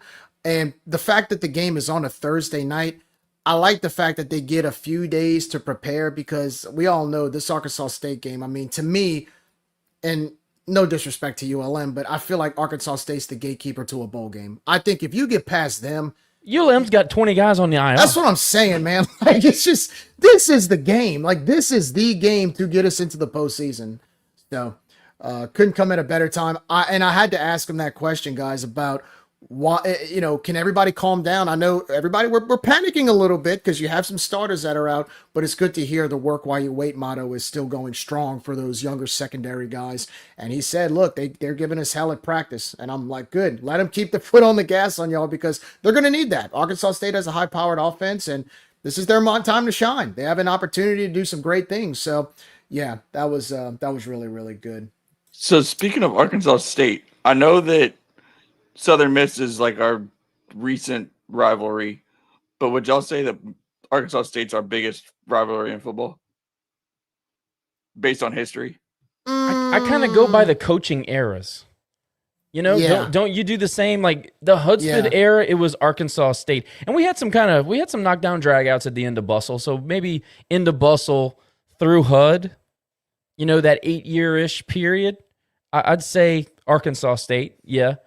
But if I remember right, it was when we would go there, we'd win, and when they would come here, they would win. Is that not how it went? It was flipped. So they only beat us like one time in Lafayette since '94. So that's what it was. But we've won more in Jonesboro, but it's far few between. It wasn't like, you know, I think during the Billy Napier era was the only time where I think he was undefeated against them. Yeah, he was. And under Hud, we had won a few there, but they had beaten us for the first time here. That was when Gus Malzahn had that one season there and he left. And that was kind of around the time when Arkansas State had one coach every year and they all left to go. Hugh Freeze, Brian Harsin. He went to Boise, Gus Malzahn, and then Blake Anderson was there probably, 6-7 years, I believe. So historically speaking, I'd say they're the one consistent team where we've kind of played tug of war with them. As of late, though, guys, I kind of feel like they've not been on the back burner, but I do feel like Southern Miss is more as of late. I'm going to give you another one. Marshall. How many big games have we played Marshall in over the years? Dez's second year when we were starting to climb the ladder, we beat Marshall on the road. We beat them in the bowl game. We had the championship against them. I don't know. It's close because USM, they've been down. We've been down. How many big games have we played against USM? Maybe not one. Many. The bowl game in 16. The bowl game in 16. They weren't even in the conference at that time. So, right. Yeah, maybe A-State was the longest running rival. And then we had a little tiff, to Cole's point, we had a little tiff with Coastal for 2 or 3 years when they were fraudulent and all over ESPN for whatever reason. App State was another one. That to me, that was Billy's. That was the rival in the Billy Napier era. It was App State, and man, that was my favorite. That was my favorite rival that we've had. Josh, remember some of the episodes we used to have, how intense they would get leading up to those games? It was as close to big time football, I think, as I've ever felt being a Cajuns fan. Consistently. I agree. And I think also too, like, it's one thing when you are a rival with an Arkansas State that you're very familiar with and they've been through the ups and downs with you. It's another when you have this team like App State that has, even though they're in the FCS, they had a history, but they also beat Michigan. In their second or third year in the Sun Belt, they were ranked in the top 25. Like, they have a really hardcore winning tradition. Being associated with that type of tradition when we never really had that consistent winning tradition felt pretty good. And I think we started 0-5 against them. Yeah. When they came into the league. And then we had 2 or 3 in a row ranked games against them. Then we had the bowl, the Sun Belt Championship, 3 times in a row? 2 times in a row? 3 years out of 4? 3 out of 4 years, yeah. Then they came here on one of the most anticipated Thursday night games I can ever remember. Maybe it was a Wednesday night game. It was a midweek game. And they were ranked, I think we were right on the outside, top 25, and we had that super close game where we ended up losing. But, man, those were just some fun memories where you felt like you were playing big-time football against a really legit team. And you know what, guys? That's respect to the conference. Like, say what you want about the Sun Belt. It's gotten a lot better, and we criticize some things about the conference. But that when you're able to create rivalries with teams that have good brands, like App State football has a good brand. Marshall, I was the most ecstatic about because I remember watching Marshall in the 90s with Chad Pennington and Randy Moss, and, of course, the We Are Marshall movie. Like, to have associations with hardcore branded football programs and for them to be in our conference, that's what made it fun. Believe it or not, as much as I can't stand them, I'm actually looking forward to Louisiana Tech being here. I actually look forward to playing them every year. I'd like to beat them, but I mean, but to your point, Lane, the circle, to come back to your point, in the West, I would say, it's been Arkansas State. And what was the other thing is that when we're having that good season, what was that? When did Rayner beat us? Was that 2 years ago? 2 years ago, yeah. We were finally starting to find our footing, and then we go up to Arkansas State on a roll, and Rayner just kicked our teeth in with a young Arkansas State team. That was Butch Jones' best team since he'd been at Arkansas State. Mm-hmm. That kind of reignited the hate, just the way that they kind of pounded us. I mean, they really out-physicaled us. They beat us in every aspect of the game, and it kind of reignited the fire. That's when we had the QB injury too, right? That was when Zion got hurt for the year. Yeah. Right. That's when Zion was, we thought, kind of ascending into that quarterback position, and then pop, it was over. And then it kind of reminded me how much I hated that team. And then they've been ass for 2 years. So I don't know. It's like I wish they would just continue to be consistent. I don't know how Butch Jones is still employed over there. I really don't get it. I know they don't have a lot of options, but they got to have a better option than that. Having said that, we can't go over there and lose now that I said that. No, and again, look, they play a lot different at home than they do on the road. I mean, think about it. 2 years ago, like you said, they spanked us, right? And then they came here for homecoming. We hung 55 on them. And it was just like we just blew them out right back. So I'm just hoping that pattern doesn't continue. I do expect the game to be a lot closer next week. Hopefully we're on the winning end of that. But again, guys, awesome stuff with Caden. Always a pleasure. Let's move on real quick. We're going to wrap up Texas State shortly. I know for the post game last week we did, but, talk about a few things. We'll kind of talk a little bit about the fight after the game and whatnot. But, I'm seeing a lot of sour grapes by the Texas State fans. Not all of them, but a few. Some have quoted us. Some have called us out a little bit saying, oh, you're stuck in the Sun Belt, blah, blah, blah. My reaction is, look, man, you shouldn't be talking to us. You're leaving this conference. You're happy you're leaving this conference, but you're leaving this conference 0-13. You're 0-13 against us. Why are you talking? And then on top of that, guys, they're 0-5 in the Sun Belt right now, on their way to being 0-6 because they got to go to Hattiesburg this week against the Sun Belt West favorite, or the leading Sun Belt West team in Southern Miss. I mean, if it weren't for ULM, like you said, Josh, having 20 players, they might have come out this conference winless. Hell, they still might come out this conference winless. I'm going to just say it. I think Texas State's going to beat Southern Miss this weekend. Hot take of the week. I don't know. I think they're going to win. But no, I agree. Texas State, before Kenny and before the administration changes, when they got rid of Teese and all those guys, they just were a hapless program. They were rudderless. They had a bunch of money, but they didn't know what to do with it. You know what I mean? Like, they had a large enrollment, but nobody went to the games. It was such a weird thing. They were a weird fit in the conference. And then they go out and they get a new president, and then they get a new athletic director, and it feels like they're getting their footing. They hire Kenny. He comes in with all his fanfare. He starts that whole transfer team. Like, I think his first year they had like 40 new players. And he's continued to kind of build his program that way.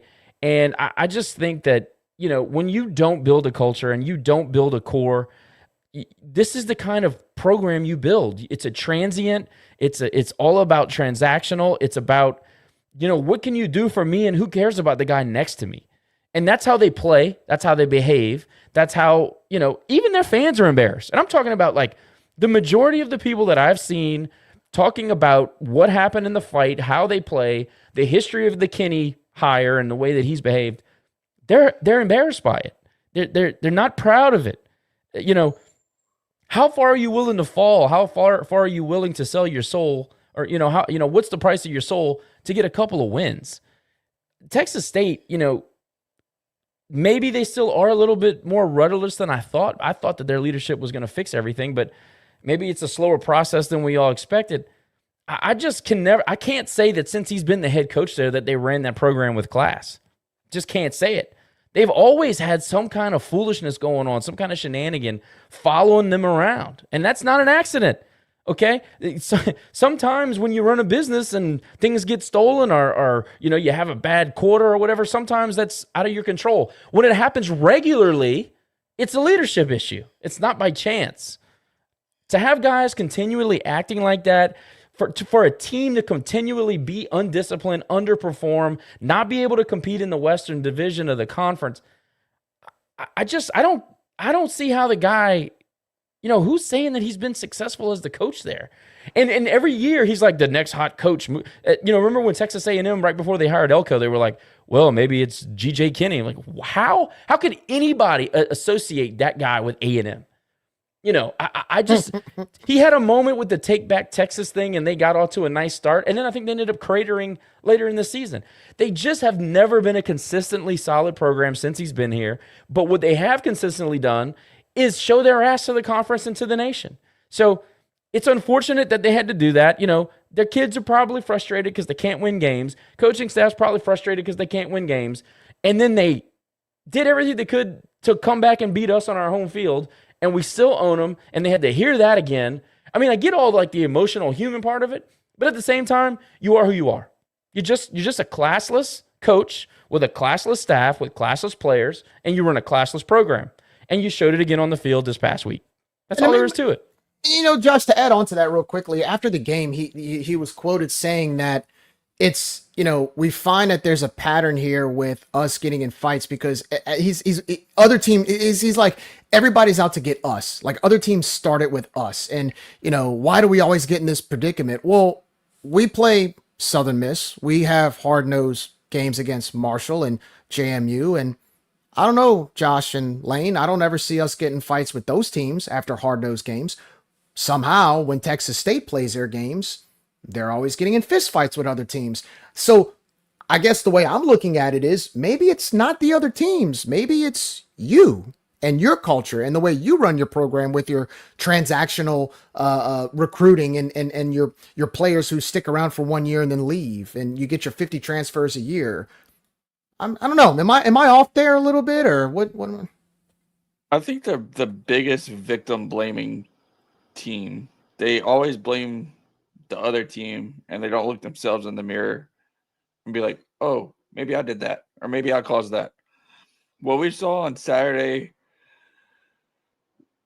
not to mention the officials, because if the officials would have done their job, the fight probably wouldn't have happened.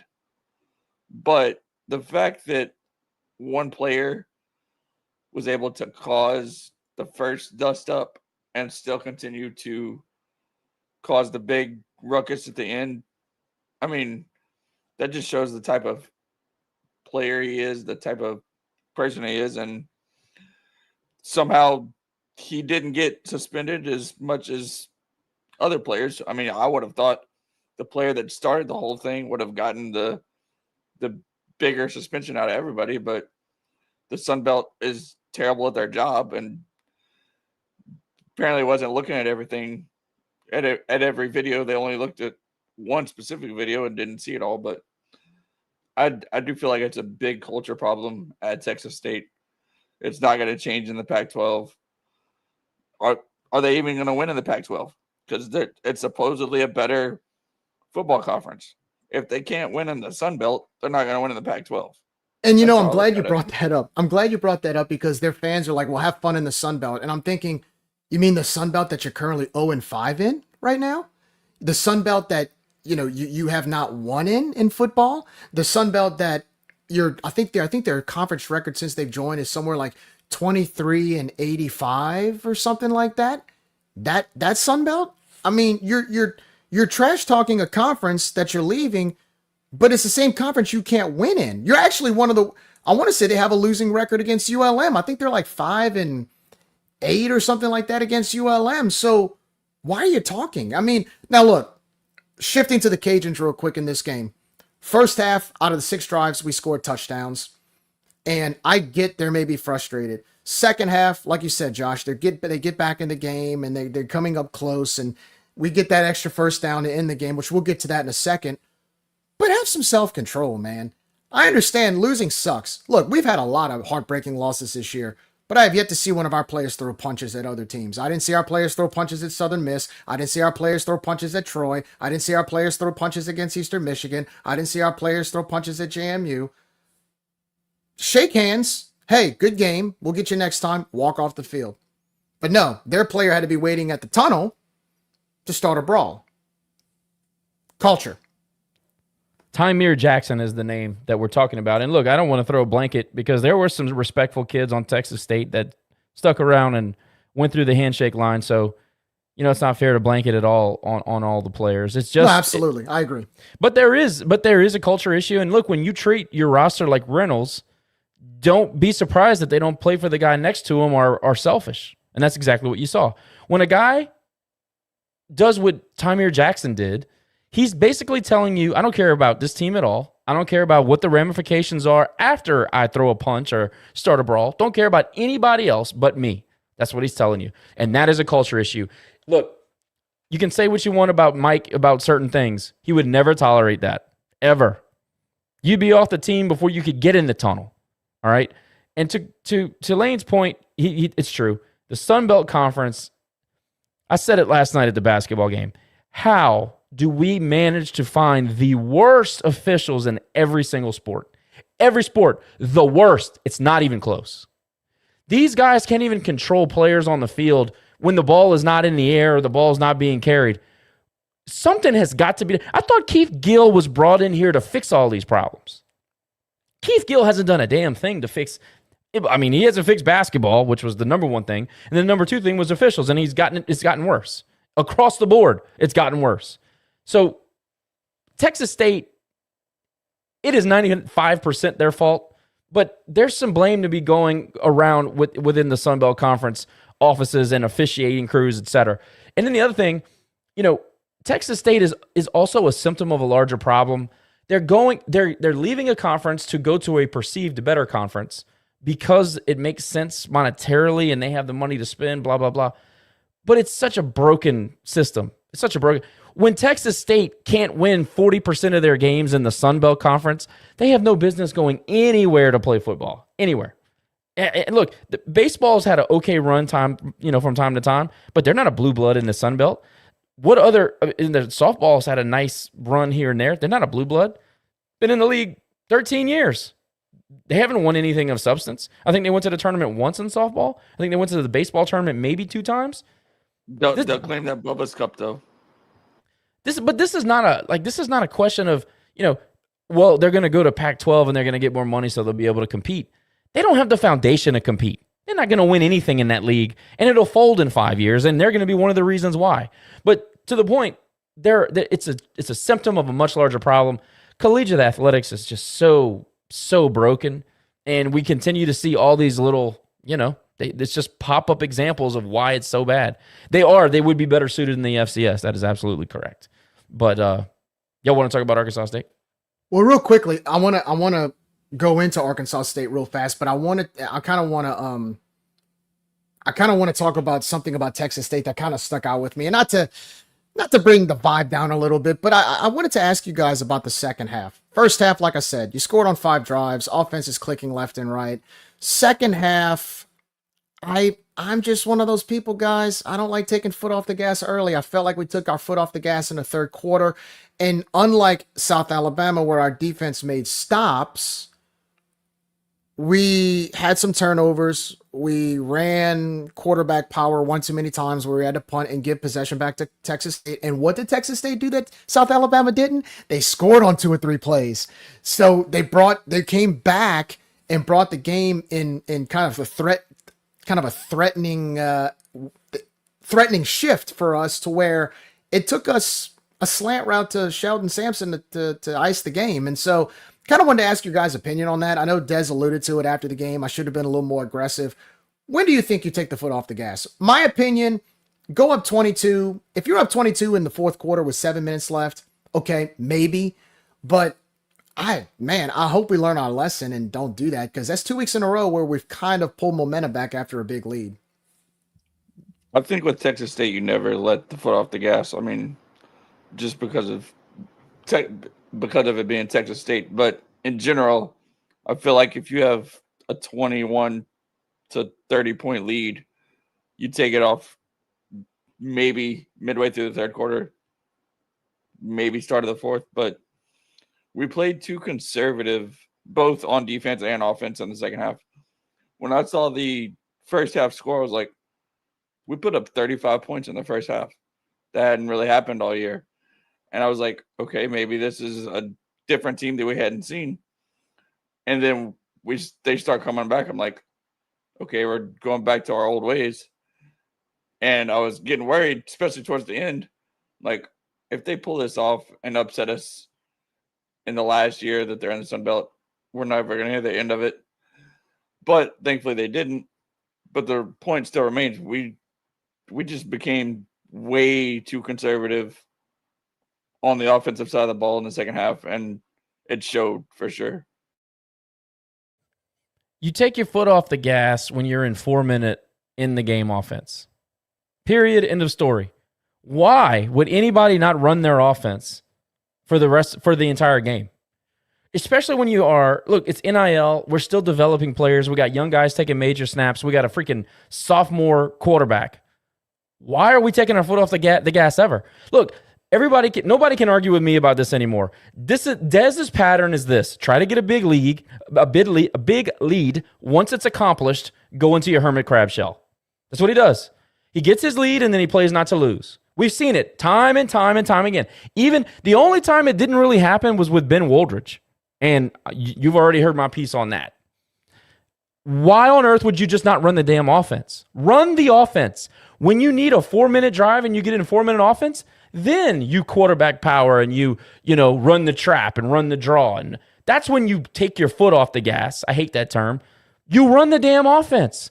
You're playing in a league with bad officiating. You're playing in a league where guys are more prone to turn the football over. It's a fact. You can look this up. In the FBS, at the FBS level, the Sun Belt Conference turns the ball over more than any other conference. When you turn the ball over more than others, anything can happen. When you got a team like Texas State, who, yes, does have talent on the offensive side, you run the offense. Why are you not running the offense? Stop playing to not lose and play to freaking win. The team last year played to win in almost every game. Very rarely did you see them take their foot off the gas. I don't know why he does this. It's a pattern. I can't stand it, and it's costing it. It has cost us games before. It almost cost us against Texas State. We had to actually start, running our offense again to win the freaking game. So, no, that's a sour. It's a soft spot for me. I don't like the way that we go up big and then go into 4-minute offense in the second freaking quarter. I absolutely hate that. I'll never understand it. Run the offense the whole game. You're there to play. Run the offense. We don't need to manage the damn game because we're up by 20. That's stupid. And I'll tell you, dude, and look, that kind of shifts us into the Arkansas State conversation, like you mentioned earlier, Josh. You cannot do that in Jonesboro. If you jump up to a 17-point lead or a 14-point lead, you cannot. And with that offense that Jalen Rayner and them run, and the way that they've been able to make some comebacks this year, and you've seen how fast they've been able to score. I mean, they beat Texas State with 40 seconds to go down the field, scored a winning touchdown. Can't do that against them. So that's going to be a game next Thursday. That's going to be a game where we're going to have our offense is going to have to be full steam ahead for 60 minutes. You're not going to be able to be sitting on the ball. You're not going to be able to run your draw plays in the third quarter if you're up by 2 scores. That's going to be a game I'm going to be interested to see how he calls it, because I do think we'll be able to score on them, but they're just like Texas State, man. They can respond on a 2-play drive and score back on you. And I feel like the biggest thing that Arkansas State is going to exploit next week is the passing game, because our secondary's demolished because of the incident at the end of the game. But I hope that our offense plays well and scores a lot, but not having the secondary is kind of worrying me next week. We're moving in Arkansas State. We can talk about that now. Yeah, let's go ahead. Okay, I'm going to start on the defensive side because Lane kind of segued to it. everybody, I'm assuming some of this, but I'm not totally assuming, if you get my drift. The guys that are going to start at the corners have already started games this year for us. They lost their jobs, but they started for us. They know what it's like to start. The coaching staff had enough confidence in them to give them the opportunity. So I'm not too worried about that. Elam is still Elam, right? He's going to allow everybody to do their job. I feel and by the way, I don't know if you guys saw that PFF stat, but while he's on the field, Maureen Elam is giving up 0.31 yards per snap, which is the lowest in the country. Lowest in the country for a defensive back. Go look it up. It's a PFF. It was on their Twitter. I saw it. So, shout out to him, man. Battling through injury, still having a very, very good season. And he changes our defense. He does. That star backer changes our defense when we have him in that position. I know Jalen's out, right? So Cody Jackson's gotten plenty of snaps at free. What do you do with Strong? I'm not really sure. I've heard maybe there was some media guys talking about moving Jaden Duggar back to strong safety. I don't see how they do that. I don't think that's going to happen. I think you're going to see some young guys get an opportunity at strong. I think Jaden Duggar's too valuable and necessary with this linebacking crew. I mean, we've had our ups and downs, but I'm not sure what they're going to do at strong, which is obviously it's a concern. But let's be honest, and I love Ty, I love Skip. It's been inconsistent back there all season. We've had to move guys. We've had to bench guys. We've had to, if it wasn't for Colin Jacob breaking his arm, Skip would have been benched for the season. That's true. Dude lost his job. So, it's been a kind of a roller coaster back there anyway. We'll see what they do. I have a couple of ideas. I think maybe Cody suspended too? Yeah, 1 game, I think. Jesus. So who's available? You got Cabote they could put back at safety. He's not suspended, I don't think. He's more of a linebacker, isn't he? Yeah, but he started at safety. Okay. If he's got the speed for it. You might have to use him. I mean, he's a big guy. See, this is where we lost Carmichael Glass, and that would have been a nice move. Bates played most of the week. That's true. So maybe you see him.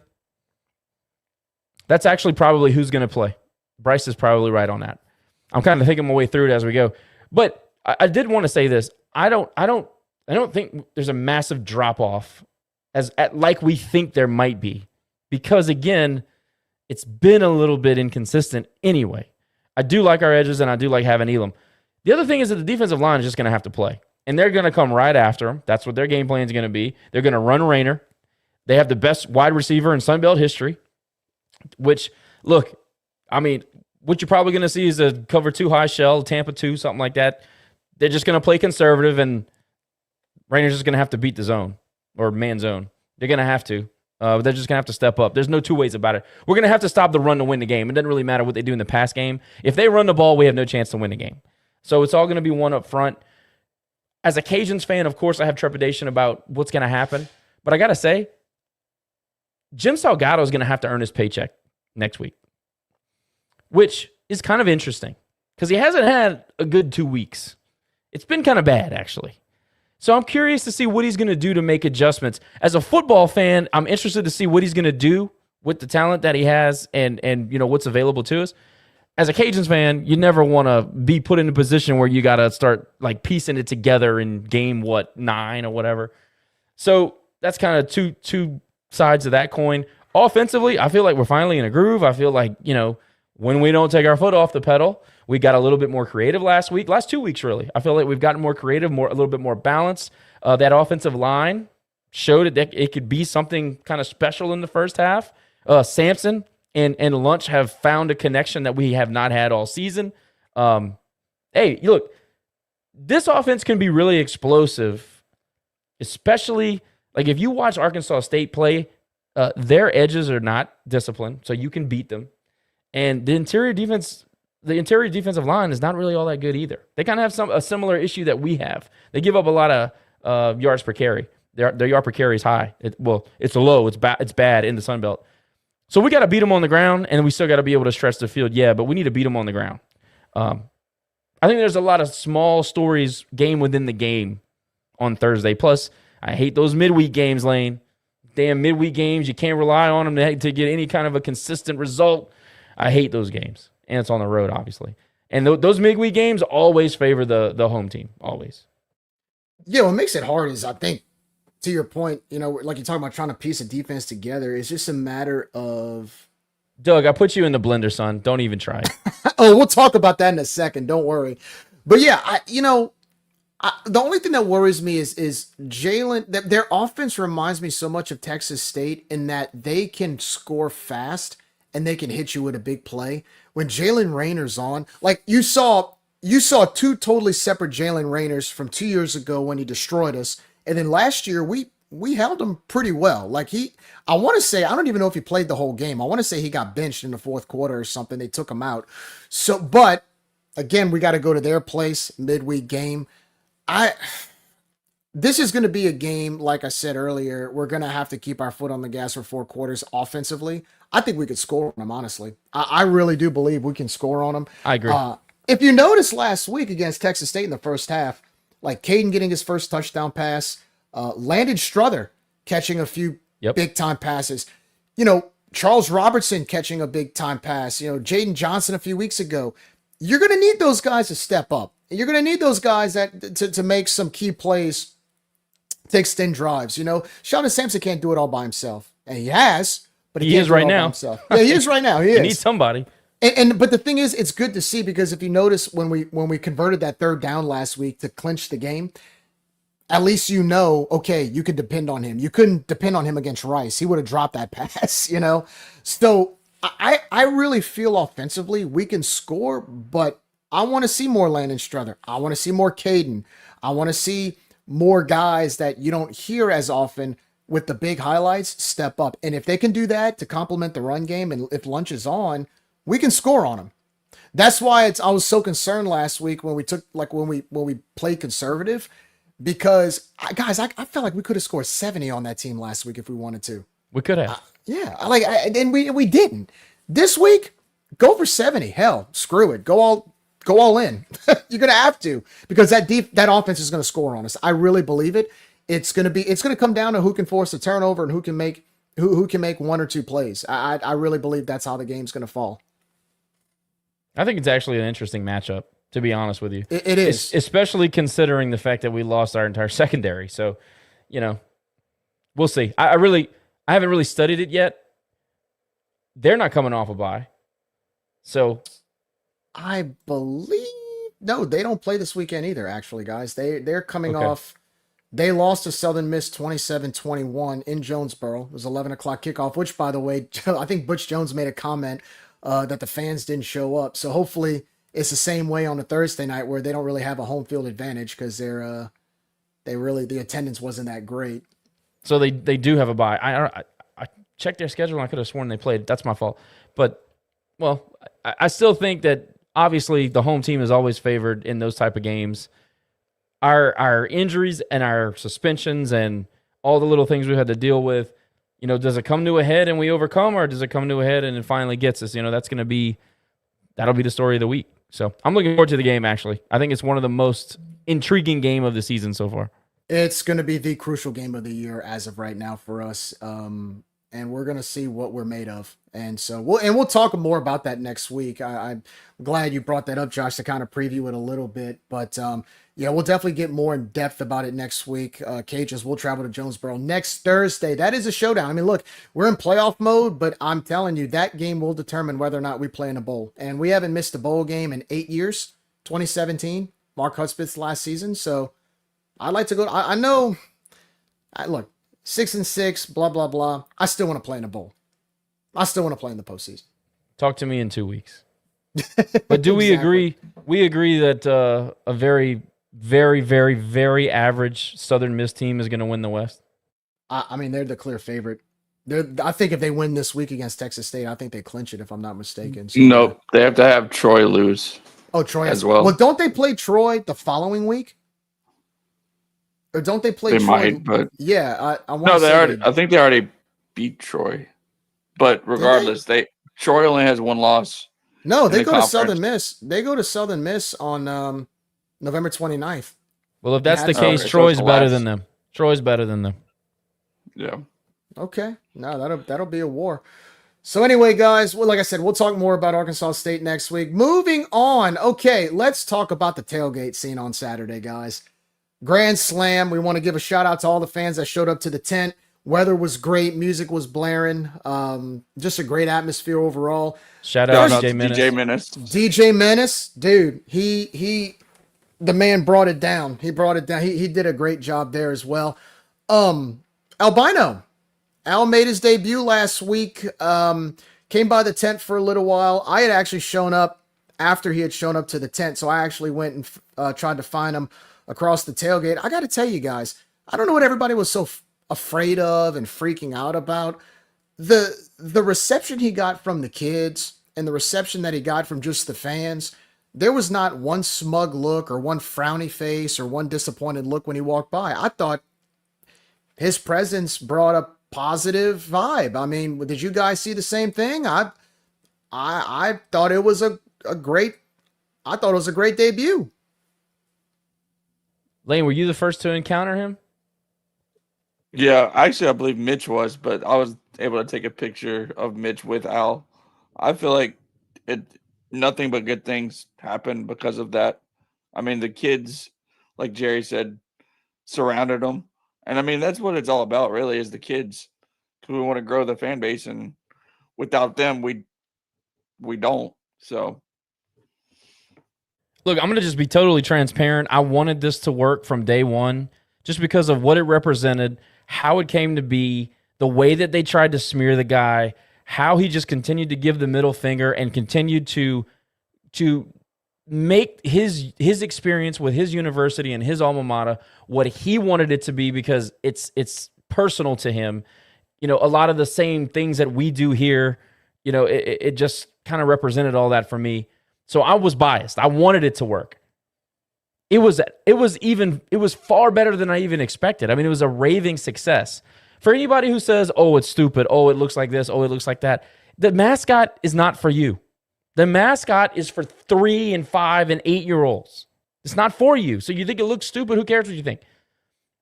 It doesn't matter what you think it represents. It doesn't matter if you're all the way in, if you love the idea, if you hate the idea. It's not for you. Understand what it represents, and then go out and watch him interact with the kids that run up to him and flock to him. And there were times where I'd be passing by or whatever, and he'd have, 4 or 5 kids talking to him, asking him questions, and he was doing a great job interacting and kind of doing all the motions, and his personality was coming out. And I saw young, old, interested, not interested, from the get-go, like kind of, standoffish a little bit, but just engage with him, and it was great. It was nothing but positive. To your point, it's a great way to put it. Nothing but positive. He added positive energy to the tailgate. He added positive energy to these kids' experience, to the point where some of the kids didn't want to do anything with the Cajun walk or the Cajun game. They just wanted to chase after Al. It was great. It's going to probably evolve from what it is now. But shout out to Corey for having a vision, having a goal, sticking with it, aside from all the BS and aside from all the people trying to, bring him down for having an idea, all the bullshit he had to deal with these idiots in the administration, all the lies that he had to deal with, all of the smears in the media and the Lafayette people trying to make him look bad. I'm so happy for the guy. I'm so happy that it worked out. He did a good job of execution. It's only going to get better. I'm thrilled for him. And yes, I thought it was great. I interacting with him was cool. We did a couple videos, took a couple pictures. I mean, I'm going to support him no matter what, because I think that if more people tried to make their their Cajun fandom more personal, like Corey did, and kind of go after what they want, despite what they're told, despite that they're told that they're wrong or their idea is stupid or whatever. If more people did that, we'd have a robust fan base. So I encourage anybody out there, like if you're trying to make being a Cajun fan better in any way, if you're considering getting a tailgate, if you're considering getting season tickets or whatever, don't let these people tell you that you're not a real Cajun fan or that your ideas are stupid or whatever. Go after what you're trying to do. Like, our fan base needs all the uniqueness we can get. We need all the personality we can get. And for right now, a white alligator represents that. So kind of think about that before you trash the guy. Yeah, I was very pleased by the overall presence, because like you said, Josh, I mean, look, as you know, I got a 3-year-old daughter, and we're walking into the stadium, and Al happened to be right in front of the entrance taking pictures. There was like a line of people. It wasn't just like 2 or 3 kids. There were about 6 or 7 kids taking turns. You had the parents standing there taking pictures, and I was like, hey, and I didn't know how my daughter would react. I was like, hey, sweetie, you want to go see the alligator? Alligator, I want to go see the alligator, man. She ran right up to him, took a few pictures, and we walk into the stadium, and all she could ask for the first 10 minutes, alligator, alligator, where's the alligator? So, when I heard that, I just knew, like, this works.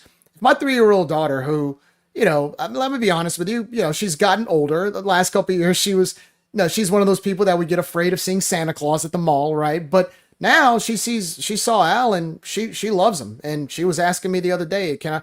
And we, I said, hey, sweetie, we got one more football game to go to. I want to see the alligator. So, no, it was a huge hit. And to Corey, man, way to keep up the fight. And I'm glad, to your point, Josh, that it really was successful. I'm guessing he's going to make an appearance for ULM. Is that right? I'm certainly going to encourage him to do so because, we're going to have another good crowd at the tent, and a bunch of the kids are going to come again. And I'm going to invite as many kids as I can, my soccer teams, everybody, basketball teams and scouts and everything. I'm going to invite them all. And, and I hope that they, are as excited to see him as the other kids were this past weekend. And I think they will, because he just did a really nice job of executing that character, and his personality shines when he interacts with them. And I just think he did a great job. Awesome stuff. Yeah. Al, keep up the good fight. Great debut. Hope to see you again. Backyard football, Josh. Backyard football. So we did the post game on Saturday, and I'll just tell you from my point of view, I was like, after the show, of course, Nick and I do the show from our home, our respected houses, and of course, Lane, Josh, and Cole are out the tailgate. They do the show from there, and so I always try to make an effort to come out and help pick up afterwards after the show. And I pull up to the tailgate, and I see 10 guys on the field behind our tailgate spot playing football. And I get out the car, and all of a sudden, Josh sees me, goes, "Jerry, get on defense." It was the first thing he said to me when I got out the car, and it turned into an hour of backyard football. We kicked field goals. We had an overtime drill. I think we played in 5 overtimes. And then a few of us did Oklahoma drill. And I'm 36 years old. I felt like I was 9 years old again, in a good way. That was so much fun. I don't know, guys, maybe we need to turn that into a thing, like a tradition after the post game from now on. Felt like 86 the next morning, by the way. No, so I forgot who it was, but somebody said we needed to have a Rage and Review versus anybody football tournament after every home game. Look, it was fun. We had a good time. I don't even know what the origins were. At one point, Cole and I were throwing the football. Next thing you know, people started showing up. I don't even know how the hell it happened, especially after a day of beverages and whatever. But yeah, man, I was blocking field goals, or trying to block field goals off of Jerry's bare foot, and they had me on Kevin. They had me on Big Kevin Dore. If y'all don't know Kevin is about 6'7", 260. Am I close? Yeah, he's pretty big.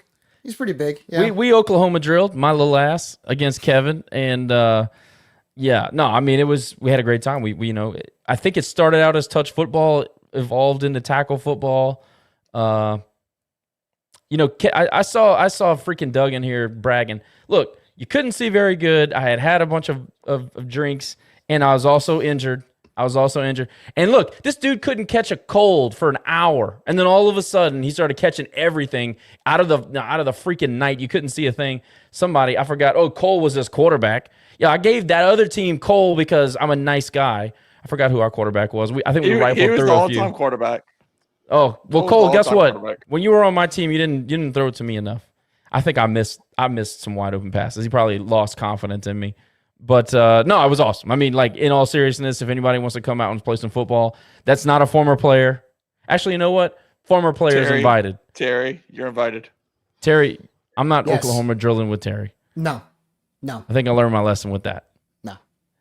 But no, that was a lot of fun, guys. So we Doug didn't have anything clamped up. I was running a lot of go routes. I was a little tired, a little dehydrated. I'm gonna cut him up in the mid range game next game.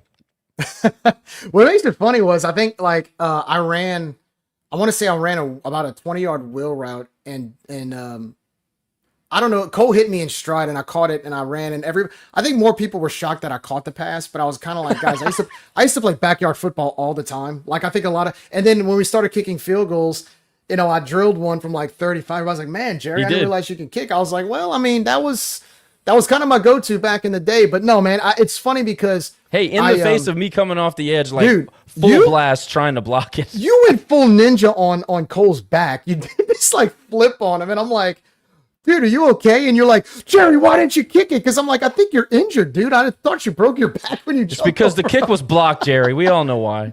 I forgot that we made the wives play too. Oh my gosh. But everybody was a good sport. That was a lot of fun. We're gonna definitely do that again. So anybody who wants to come out and play some backyard football after the post game, feel free to come stop by and we got the big open field behind our tailgate. But anyway, guys, moving on real quickly. I'll touch on this real fast. So other sports going on right now. Volleyball finished the home stretch over the weekend. They went 2-0 against ULM. And back-to-back games, I had the chance to go on Friday. Their record right now is 14-10, 6-8 in conference overall. They'll end the regular season against Georgia Southern on the road Thursday and Friday, both games at 5:00 before the Sun Belt Conference tournament. Women's basketball, really slow start right now. They start 0-3 with a loss to Delta State the other night, 76-68 in the Cajun Dome, and then also a really tough loss, a massive loss to University of Texas the other night in Austin by the score of 100-38. They'll go to Nichols on Friday. Tip-off will be at 6:30, and then next Tuesday they'll head off to Memphis to take on the Memphis Tigers. Tip-off at 7:00. All right, Lane. Now, let's talk some Lane's lines. Right now, you've got your 3 lines for the game. Talk about your picks. Talk about now the Cajuns are off, so let's hear what you got, man.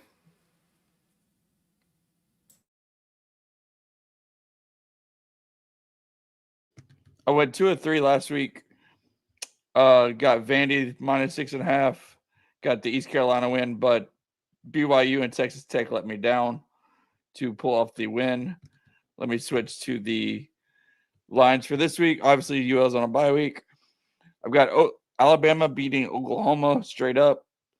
Alabama 6-point favorites and a 45.5 over under. Texas at Georgia. I was kind of surprised that Georgia's only a 6-point favorite with how, I guess, off Texas is playing as of late. And then I've got the UNC and Wake Forest game going over 38.5, which is pretty low.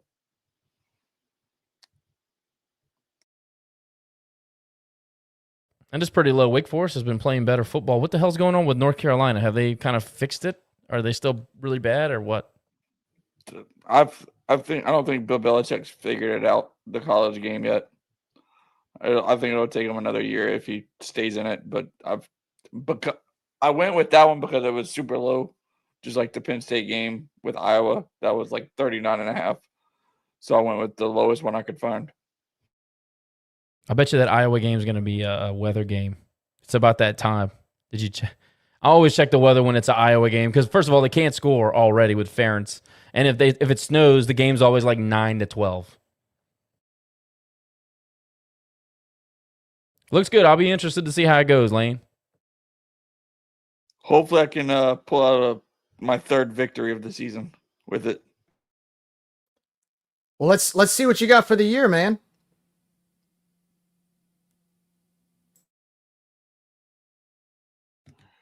(17-17) overall on my picks. I went 2 of 3 last week, and BYU and Texas Tech let me down to pull off the win last week.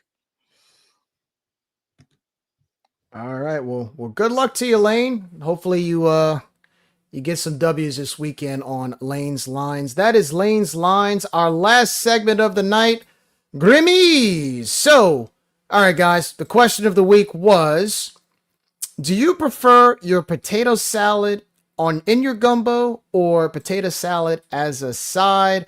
I'll start off real quick, guys. Honestly, no, I can't. I can never eat potato salad in my gumbo. I tried it once, can't do it. I like it on the side. I love potato salad, so I don't like to eat it mixed in with anything. I like to eat it by itself, but I have done it sometimes to where I'll eat the gumbo, and then as I have gumbo in my mouth, I'll eat the potato salad, but I don't like it in it. I don't like to mix and match too much there, so that's just my opinion on that. Bonus question, what is a good side for crawfish etouffee? I'm just going to tell y'all, it's kind of a cliche answer, but it's just, I get it. Actually, I get it all the time when I'm at a restaurant. I like the fried catfish. I'm going to take the simple route. I like the fried catfish with it, especially when it's nice and crispy. I like to mix it in there. Even if it's crispy enough, it's not going to get soggy. So yeah, I like the fried catfish with the crawfish etouffee. Lane. Oh, I'm sorry. Go ahead. Is fried catfish really a side though? It could be. I think it could be. There are some dishes actually, the plate lunches that actually have catfish as a side. So yeah, I consider it a side with the crawfish etouffee. So, Lane, what do you like? Oh, go ahead. No, I was gonna say, what do you like? Do you like potato salad in the gumbo or on the side? Definitely in the gumbo.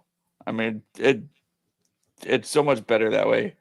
But with crawfish etouffee, I don't really eat a side with it. I just eat that and get a big bowl of it and tear it up.